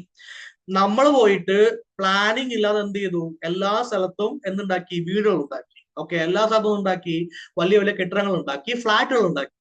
പ്രളയം വന്നു, വെള്ളത്തിന് ഒഴുകാൻ സ്ഥലവും ഇല്ല, എല്ലാവിടെ എന്തായി? വെള്ളത്തിലായി. ഓക്കെ അല്ലേ? അപ്പൊ സിറ്റുവേഷൻ മനസ്സിലായോ? ഒരു ഭാഗത്ത് കടലാണ്, ഒരു ഭാഗത്ത് മലയാണ്. മലനാട്, ഇടനാട്, തീരപ്രദേശം. ഇങ്ങനെയാണ് കേരളത്തിന്റെ ഡിവിഷൻ. അപ്പൊ കേരളത്തെ വിളിക്കുന്ന പേരാണ് പരിസ്ഥിതി ലോല പ്രദേശം. എടുത്തോ പിടിച്ചോ കൊണ്ട് എന്ത് ചെയ്യാൻ പറ്റില്ല, ഇവിടെ ഫാക്ടറി തുടങ്ങാൻ വേണ്ടി പറ്റില്ല. അപ്പൊ എന്റെ ചോദ്യം, കാറിന്റെ ഫാക്ടറി എവിടെയായിരിക്കും? UP, ബീഹാർ, ഗുജറാത്ത്. ഓക്കെ അല്ലെ? കാറ് വാങ്ങുക എവിടെയായിരിക്കും? കേരളത്തിൽ. ഡണ്ണാണ്. ഓക്കെ അല്ലെ? ബിസ്ക്കറ്റ് ഫാക്ടറി എവിടെയായിരിക്കും? UP, ബീഹാർ, ഗുജറാത്ത്. ബിസ്ക്കറ്റ് വാങ്ങാൻ കൂടുതൽ എവിടെയായിരിക്കും? കേരളത്തിലായിരിക്കും. ഓക്കെ അല്ലെ? ആശീർവാദ് ആട്ടയുടെ ഫാക്ടറി എവിടെയായിരിക്കും? UP, ബീഹാർ, ഗുജറാത്ത്, ഡൽഹി. ആശീർവാദ് ആട്ട ഏറ്റവും കൂടുതൽ വാങ്ങുന്നത് എവിടെയായിരിക്കും? കേരളം. ഇത്രയും കാര്യം മനസ്സിലായ? ഇത്രയും കാര്യം ഓക്കെ ആണോ? ഓക്കെ ആണ്. ഡൺ അല്ലേ? ഡൺ. അങ്ങനെ കടം വാങ്ങിയിട്ട് എന്ത് ചെയ്യാൻ പറ്റുള്ളൂ? ഈ സാധനം ചെയ്യാൻ പറ്റുള്ളൂ. അപ്പൊ എംപ്ലോയ്മെന്റ് ഓപ്പർച്യൂണിറ്റി എന്തായിരിക്കും? കുറവായിരിക്കും. അപ്പോൾ കേരളത്തിൽ കണ്ടുവരുന്ന, കേരളത്തിലൂടെ മാത്രം കണ്ടുവരുന്ന ഒരു പ്രത്യേക കാറ്റിന്റെ പേരുണ്ട് സാർ. ഓക്കെ, ചുമ്മാ ഡയലോഗ് അടിക്കില്ല, കാര്യം പറയും. കേരളത്തിൽ വരുന്ന ഒരു പ്രത്യേക തരം പ്രതിഭാസം ഉണ്ട്. ആ പ്രതിഭാസത്തിന്റെ പേരെന്താ? ജോലി കിട്ടാത്ത എല്ലാവരും രണ്ട് സ്ഥലത്തേക്ക് പോകും. ഒരു സ്ഥലത്തിന്റെ പേര് ഗൾഫ് മേഖല എന്ന് വിളിക്കുന്നത്. ഗൾഫ് എന്നല്ല വിളിക്കേണ്ടത്, മിഡിൽ ഈസ്റ്റ് മേഖല. സൗദി, UAE, ഖത്തർ, അങ്ങനെയുള്ള എല്ലാം ചേർന്ന മേഖല. രണ്ടാമത്തെ യൂറോപ്പിലേക്ക്. ഓക്കെ അല്ലേ? എന്ന് വെച്ചാൽ നമ്മുടെ എഡ്യൂക്കേഷൻ ബെസ്റ്റ് ആണോ? അതെ. നമ്മുടെ എഡ്യൂക്കേഷന് വാല്യൂ ഉണ്ടോ? ഉണ്ട്. അപ്പൊ നമുക്ക് എവിടെ പോയി പിടിച്ചു നിൽക്കാൻ പറ്റും? യൂറോപ്യൻ മേഖലയിൽ പിടിച്ചു നിൽക്കാൻ പറ്റും. എവിടേക്ക് പോകാൻ പറ്റും? ഗൾഫിലേക്കും പോകാൻ പറ്റും. ഇത്രയും മനസ്സിലായോ? അപ്പൊ ഇവിടെ എംപ്ലോയ്മെന്റ് ഓപ്പർച്യൂണിറ്റി ഇല്ല. എംപ്ലോയ്മെന്റ് ഓപ്പർച്യൂണിറ്റി ഇല്ലാത്തതിന് കാരണം എന്താ? കേരള മോഡൽ ഡെവലപ്മെന്റ് കോൺസെൻട്രേറ്റ് കാരണമാണ്. ഒരു കാര്യം കിട്ടി, പക്ഷെ വേറൊരു കാര്യത്തിൽ എന്ത് ചെയ്തു? നമ്മൾ താഴേക്ക് പോയി. കേരളത്തിലെ ഫീമെയിൽ ലിറ്ററസി റേറ്റ് ബെസ്റ്റ് ആണ്. ഓക്കെ അല്ലേ? പക്ഷെ ഗവേണൻസ് എന്ന് വെച്ച് കഴിഞ്ഞാൽ MLA, MP, മന്ത്രിമാർ എന്നൊക്കെ പറഞ്ഞാവുന്ന സ്ത്രീകളുടെ എണ്ണം എന്താണ്? കുറവാണ്. ഹൈ ക്വാളിറ്റി ഫിനാൻഷ്യൽ സ്റ്റാറ്റസ് ആർക്കും ഇപ്പോഴും വന്നിട്ടില്ല, സ്ത്രീകൾക്ക് ഇപ്പോഴും വന്നിട്ടില്ല. എന്ന് വെച്ച് കഴിഞ്ഞാൽ വലിയൊരു ചെലവുള്ള എന്തെങ്കിലും ഒരു കാര്യം നടത്തണമെങ്കിൽ ഒരു സ്ത്രീക്ക് സ്വന്തമായിട്ട് എന്ത് ചെയ്യണം? ആ സ്ത്രീക്ക് മാത്രമായിട്ട് വീട് കിട്ടാൻ ആഗ്രഹം വന്നു വിചാരിക്കും. ഓക്കെ അല്ലെ? 100 ആളത് ചോദിക്കണം. പിന്നെ എന്ത് ചെയ്യാൻ പറ്റില്ല? അത്രയും പൈസയുടെ സെറ്റപ്പ് ആ സ്ത്രീക്ക് മാത്രമായി കിട്ടില്ല, ഫാമിലിക്കാണ് കിട്ടുക. ഓക്കെ അല്ലെ? ഇതൊരു ഡെവലപ്മെന്റ് നമ്മൾ എന്ത് ചെയ്യണം? കൊണ്ടുവരണം എന്ന് പറഞ്ഞിട്ടുണ്ട്, ക്രിറ്റിസിസം ആയിട്ട് പറഞ്ഞിട്ടുണ്ട്. ഇത്രയും കാര്യം ഓക്കെ അല്ലേ? അതെ. ഒരുപാട് സ്ഥലത്ത് വലിയ വലിയ ബിൽഡിംഗ് ഉണ്ട്. അതെങ്ങനെ വെച്ചാൽ വലിയ വലിയ ബിൽഡിംഗ് ഉണ്ടായത്? എന്റെ മക്കളെ, നമ്മൾ ഒരുപാട് പേര് ഗൾഫിൽ പോയില്ലേ? നമ്മൾ ഒരുപാട് പേര് യൂറോപ്പിൽ പോയില്ലേ? അവരോട് പൈസ അയച്ചു കൊടുത്തില്ലേ? അവരിവിടെ അയച്ചു കൊടുത്ത പൈസ കൊണ്ട് വരെ എന്ത് ചെയ്തു? വലിയ വലിയ വീടുണ്ടാക്കി. വീട്ടിൽ താമസിക്കാൻ ആളില്ല. ആളെവിടെയുള്ളത്? യൂറോപ്പിലും US-ലും ഗൾഫിലുമാണ് ഉള്ളത്. അവർ എപ്പോഴാ വരിക? വയ്യാതാവുമ്പോ, റിട്ടയർമെന്റ് ആവുമ്പോ. അവിടെ ഒരുപാട് വീടുണ്ട്, വലിയ വലിയ വീടുണ്ട്. വീട്ടിൽ താമസിക്കാൻ എന്തില്ല? ആളില്ല. ഇത് കേരള മോഡലിന്റെ ഒരു ക്രിറ്റിസിസമാണ്. ഓക്കെ അല്ലേ? ഇനി ഇപ്പൊ ഞാൻ പറഞ്ഞത് കൊണ്ട് നിങ്ങൾ അതൊക്കെ വിശ്വസിക്കുന്നില്ലല്ലോ. അപ്പൊ നമുക്ക് ഒരാളെ വിളിക്കുക, അദ്ദേഹത്തിന്റെ പേരാണ് അമർത്യസെൻ. അമർത്യസെൻ എന്താണ് കേരള മോഡലിനെ കുറിച്ച് പറഞ്ഞു നമുക്ക് എന്ത് ചെയ്യാം നോക്കാം. ഓക്കെ, അപ്പൊ എന്റെ ചോദ്യം, അമർത്യസെൻ ആരാ? എക്കണോമിക്സിൽ, സാമ്പത്തിക ശാസ്ത്രത്തിൽ നോബൽ സമ്മാനം കിട്ടിയ വലിയൊരു വ്യക്തിയാണ്. അപ്പൊ പുള്ളി പറഞ്ഞ കാര്യം ഓക്കെ അല്ലേ? ഓക്കെ, പുള്ളി രണ്ട് കാര്യമാണ് സാമ്പത്തിക മോഡലിൽ പഠിച്ചിട്ടുണ്ടായിരുന്നത്. ഒന്ന്, ബംഗാളിലെ ക്ഷാമം. ബംഗാളിലെ ക്ഷാമത്തിന് കാരണം ബ്രിട്ടീഷുകാരാണ് എന്ത് ചെയ്തു, അദ്ദേഹം നല്ല രീതിയിൽ പ്രൂവ് ചെയ്തിട്ടുണ്ട്. രണ്ടാമത്തെ കാര്യം, അദ്ദേഹം പഠിച്ച മോഡലിന്റെ പേരാണ് കേരള മോഡൽ. ഓക്കെ അല്ലെ? അപ്പൊ ബംഗ്ലാദേശിൽ ഉണ്ടായിരുന്ന ഒരു വ്യക്തിയും ഇന്ത്യയിൽ ഉണ്ടായിരുന്ന അമർത്യസെന്നും കൂടിയിട്ടാണ് എന്ത് ചെയ്തത്, ഒരു തിയറി കൊണ്ടുവന്നത്. നമുക്ക് അമർത്യസെനും എക്കണോമിക്സ് പഠിക്കാൻ എന്ത് ചെയ്യാം, ഡീറ്റെയിൽ പഠിക്കാം. അപ്പൊ അമർത്യസെൻ ഏത് മോഡലാണ് പഠിച്ചത്? കേരള മോഡലാണ് പഠിച്ചത്. അപ്പൊ കേരള മോഡലിനെ കുറിച്ച് അദ്ദേഹം പറഞ്ഞ കാര്യം എന്താ? പോപ്പുലേഷൻ ഗ്രോത്തിനെ കേരള മോഡലിൽ കൺട്രോൾ ചെയ്യാൻ വേണ്ടി പറ്റി. ഓക്കെ അല്ലെ? സോഷ്യൽ ഇൻഇക്വാളിറ്റി കുറയ്ക്കാൻ വേണ്ടി പറ്റി. എന്ന് വെച്ചാൽ വലിയ പണക്കാരും പാവപ്പെട്ടവരും തമ്മിലുള്ള വ്യത്യാസം എന്ത് ചെയ്തു, കുറയ്ക്കാൻ വേണ്ടി പറ്റി. അവർ രണ്ടുപേരും ഈക്വൽ ആക്കുകയല്ല, വ്യത്യാസം എന്ത് ചെയ്തു, കുറയ്ക്കാൻ വേണ്ടി പറ്റി. അതിനുള്ള എഫർട്ട് എന്ത് ചെയ്തു. ഓക്കെ, അപ്പൊ കേരളം എന്ത് ചെയ്തിട്ടുണ്ട്? ഒരുപാട് നല്ല നല്ല കാര്യങ്ങൾ ചെയ്തിട്ടുണ്ട്. പക്ഷെ ഇനിയും എന്ത് ചെയ്യണം? ഒരുപാട് ബെറ്റർ ആയി ചെയ്യണം. ആ ബെറ്റർ ആയി ചെയ്യേണ്ട കാര്യങ്ങളാണ് എന്തുള്ളത്, ക്രിറ്റിസിസിലും ഉള്ളത്. ആളുകൾക്ക് ജോലി കിട്ടിയില്ലെങ്കിൽ പിന്നെന്താ? എത്ര പേർക്ക് ആ ഗൾഫിൽ പോയിട്ട് എന്താ പറയുക കഷ്ടപ്പെടാൻ താല്പര്യം ഉണ്ടാവുക? നാട്ടിൽ നിന്ന് നല്ല ജോലി കിട്ടുകയാണെങ്കിൽ വീട്ടുമായിട്ട് ഇരിക്കാനുള്ള ഒരുപാട് പേര് ആഗ്രഹിക്കുക. അപ്പൊ അവർക്ക് എന്തെങ്കിലുമൊക്കെ വഴി കൊടുക്കണ്ടേ എന്നാര് പറഞ്ഞു? അമർത്യസെൻ പറഞ്ഞു. ഓക്കെ അല്ലേ? ലിറ്ററസി റേറ്റ് ബെസ്റ്റ് ആണ്, ഹൈ ആണ്, കറക്റ്റ് അല്ലേ? അതെ. സോഷ്യൽ ഡെവലപ്മെന്റ് ബെസ്റ്റ് ആണ്. ഒരു സാധനം വാങ്ങാനുള്ള കപ്പാസിറ്റി, ഡിസ്പോസിബിൾ ഇൻകം ആരുടെ കയ്യിലുണ്ട്? ജനങ്ങളുടെ കയ്യിൽ. ഓക്കെ, ഇത് കേരള മോഡലിൽ എന്താ, ഒരു ബെറ്റർ ആണ്. Oh fine. അപ്പൊ കേരള മോഡലില് അമർത്യസെൻ പറയുന്ന കാര്യം എന്ന് വെച്ച് കഴിഞ്ഞാൽ, കേരളത്തിന്റെ ഹിസ്റ്റോറിക്കൽ കൾച്ചർ, അതായത് കേരളത്തിന്റെ സാമൂഹിക, സാമ്പത്തിക, സാംസ്കാരികമായിട്ടുള്ള ഒരു കൾച്ചറിനെ പ്രിസർവ് ചെയ്യാൻ വേണ്ടിയിട്ട് എന്തിനു പറ്റിയിട്ടുണ്ട്? കേരള മോഡൽ ഡെവലപ്മെന്റിനെ പറ്റിയിട്ടുണ്ട്. ഓക്കെ അല്ലെ? ഇന്ത്യയിൽ എല്ലാവരുടെയും എന്താണ് എന്താ വോട്ട് ചെയ്യണോ, അല്ലെങ്കിൽ വേറെ എന്തെങ്കിലും കാര്യം ചെയ്യണോ, സ്വാതന്ത്ര്യം വേണോ എന്നൊക്കെ പറഞ്ഞ് ഡിസ്കസ് ചെയ്യുന്ന സമയത്ത് കേരളത്തിൽ സാമൂഹികമായ മാറ്റമാണ് ഉണ്ടായിരുന്നത്. ശ്രീനാരായണ ഗുരു, ചട്ടമ്പി സ്വാമി അവരൊക്കെ എന്ത് ചെയ്തു? ഇവിടെ സാമൂഹിക മാറ്റമാണ് കൊണ്ടുവന്നിട്ടുണ്ടായിരുന്നത്. ഇതാണ് കേരളത്തിന്റെ കൾച്ചർ. കേരളത്തിന്റെ കൾച്ചർ എപ്പോഴും എന്താ, സോഷ്യൽ ഡെവലപ്മെന്റിൽ ഫോക്കസ് ചെയ്തിട്ടുള്ള. അത് പണ്ടാണെങ്കിലും 2000 വർഷം മുമ്പാണെങ്കിലും 1800-ലാണെങ്കിലും 1956-ലാണെങ്കിലും 2025-ലാണെങ്കിലും. അപ്പൊ കേരള മോഡൽ എന്ന് പറയുന്നത് ഒരു സാമൂഹിക ഡെവലപ്മെന്റ്, സോഷ്യൽ ഡെവലപ്മെന്റുമായി ഫോക്കസ് ചെയ്തിട്ടുള്ളതാണ്. ഇത് കേരളത്തിന്റെ ഹിസ്റ്ററിയിലുള്ളതാണ്. ഞാൻ പറഞ്ഞല്ല, ആരാണ്? അമർത്യസെൻ പറഞ്ഞാണ്. ഇല്ലെങ്കിൽ അതെന്താ, അത് ശരിയാണ്. ഓക്കെ അല്ലേ? അപ്പൊ മനസ്സിലായോ? കേരളത്തിന്റെ എക്കണോമി എന്താണ്? ഡെവലപ്മെന്റ് കുറച്ച് കുറവാണ്. എന്ന് വെച്ചാൽ എന്താ, പെർ ക്യാപിറ്റ ഇൻകം കുറവാണ്, പിന്നെന്താ ടോട്ടൽ GDP കുറവാണ്, ഫാക്ടറീസ് ഒന്നും അങ്ങനെയില്ല. എന്നാലും ലോവർ പെർ ക്യാപിറ്റ ഇൻകം ഉണ്ടായി കഴിഞ്ഞാലും അവർക്ക് എന്ത് ചെയ്യാൻ പറ്റുന്നുണ്ട്? ജനങ്ങൾക്ക് എന്ത് ചെയ്യാൻ പറ്റുന്നുണ്ട്? അവശ്യമായ കാര്യങ്ങളിൽ നല്ല രീതിയിലുള്ള ജീവിതം നയിക്കാൻ വേണ്ടി പറ്റുന്നുണ്ട്. ഓക്കെ, അപ്പൊ അദ്ദേഹം പറഞ്ഞു, ഞാൻ കേരളത്തിന്റെ ഫ്യൂച്ചറിനെ കുറിച്ച് വളരെ നന്നായിട്ട് ബോധവാനാണ്. ഇനിയും ബെറ്റർ ആയിട്ട് എന്ത് ചെയ്യും, ഇവര് മാറും. അതിലൂടെ കേരള മോഡൽ എന്താവും? ബെസ്റ്റ് ആവും. ഓക്കെ, അപ്പൊ ഇത്രയും കാര്യങ്ങളാണ് കേരള മോഡലിനെ കുറിച്ചുള്ള ആദ്യത്തെ ഒരു ഫോക്കസ് നമ്മൾ എന്ത് ചെയ്യുന്നത്, പഠിക്കുന്നത്. ഇപ്പോൾ നിങ്ങൾക്ക് കേരള മോഡൽ നല്ല രീതിയിൽ മനസ്സിലായെന്ന് വിചാരിക്കുന്നു. ക്വസ്റ്റ്യൻ ചെയ്യുന്നതിന് മുമ്പ് നമുക്ക് എന്ത് ചെയ്യാം, ഒന്നുകൂടി സിലബസിലേക്ക് വരാം. അപ്പൊ ഇതുവരെ പഠിച്ച കാര്യം വെച്ചിട്ട് കേരള മോഡൽ ഡെവലപ്മെന്റ് എന്താ മനസ്സിലായ? ഇവല്യൂഷൻ ഉണ്ട്. എത്ര മോഡ്, എത്ര ടൈപ്പ്, എത്രയുണ്ട്? 3 ടൈപ്പ്. Significant features. എന്താ സിഗ്നിഫിക്കന്റ് ഫീച്ചേഴ്സ് എന്ന് പറഞ്ഞു കഴിഞ്ഞാൽ, എന്താണ് കേരള മോഡൽ ഉദ്ദേശിക്കുന്നത്, അതിന്റെ എന്താ ക്രിറ്റിസം എന്തൊക്കെയാണ് എന്നുള്ള കാര്യം നമുക്ക് എന്ത് ചെയ്യണം, ഡീറ്റെയിൽ ആയി പഠിക്കണം. അപ്പൊ കേരള മോഡൽ വന്ന കാര്യമല്ലേ, അഡൽട്ട് ലിറ്ററസി അതെ, ലൈഫ് എക്സ്പെക്ടൻസി അതെ, ഇൻഫന്റ് മോർട്ടാലിറ്റി അതെ, ബർത്ത് റേറ്റ്. അപ്പൊ കേരള മോഡലിന്റെ ഏറ്റവും ബേസിക് ആയ 4-5 ഘടകമല്ല അവിടെ എഴുതിയിരിക്കുന്നത്. അതെ, കേരള മോഡൽ കൊണ്ടുവരാനുള്ള റീസൺ എന്താ? ഹിസ്റ്റോറിക്കലായിട്ട് കേരളം എന്താ ചെയ്യുന്നത്? സോഷ്യൽ ഡെവലപ്മെന്റ് ആണ് ഫോക്കസ് ചെയ്യുന്നത്. അപ്പൊ റീസൺ ആയ ചലഞ്ചസ് എന്താ? അൺഎംപ്ലോയ്മെന്റ് കൂടുതലാണ്, GDP ഗ്രോത്ത് ഇല്ല, പെർ ക്യാപിറ്റ ഇൻകം എന്താണ്, കുറവാണ്. അതിനെ ബെറ്റർ ആക്കണ്ടേ? ദാ കിടക്കുന്നു അൺഎംപ്ലോയ്മെന്റ്, പോവർട്ടി. ഓക്കെ അല്ലേ? ഇത്രയും ഡെവലപ്ഡ് ആയിട്ടും പോവർട്ടിയിൽ എന്തുണ്ട്? വ്യത്യാസമുണ്ട്.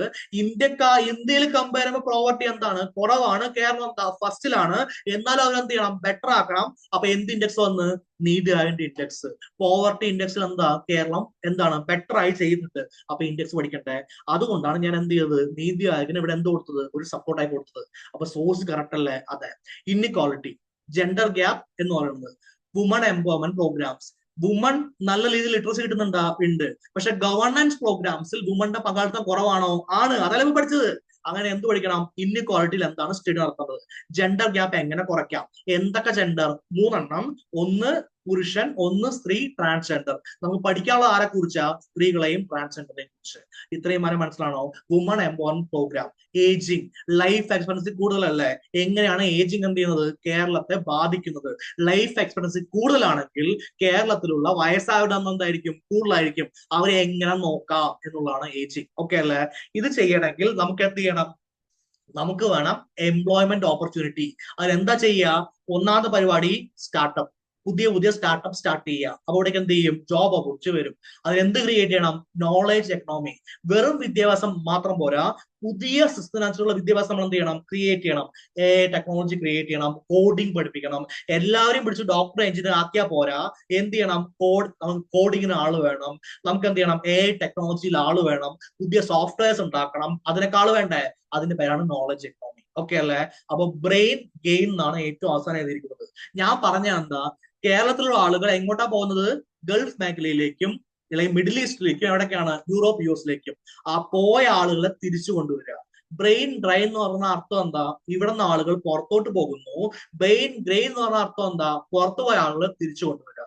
ഇവ മൊത്തം സിലബസ് മനസ്സിലായോ? ഓക്കെ അല്ലേ? ഇതാണ് ഞാൻ എന്ത് പറഞ്ഞത്? ഒന്ന് ഡിസ്കസ് ചെയ്തിട്ട് നമുക്ക് ലാസ്റ്റ് എന്ത് ചെയ്യുക? 2 മിനിറ്റ് ഡിസ്കസ് ചെയ്യാന്ന് പറഞ്ഞത്. ഇപ്പൊ മനസ്സിലായോ?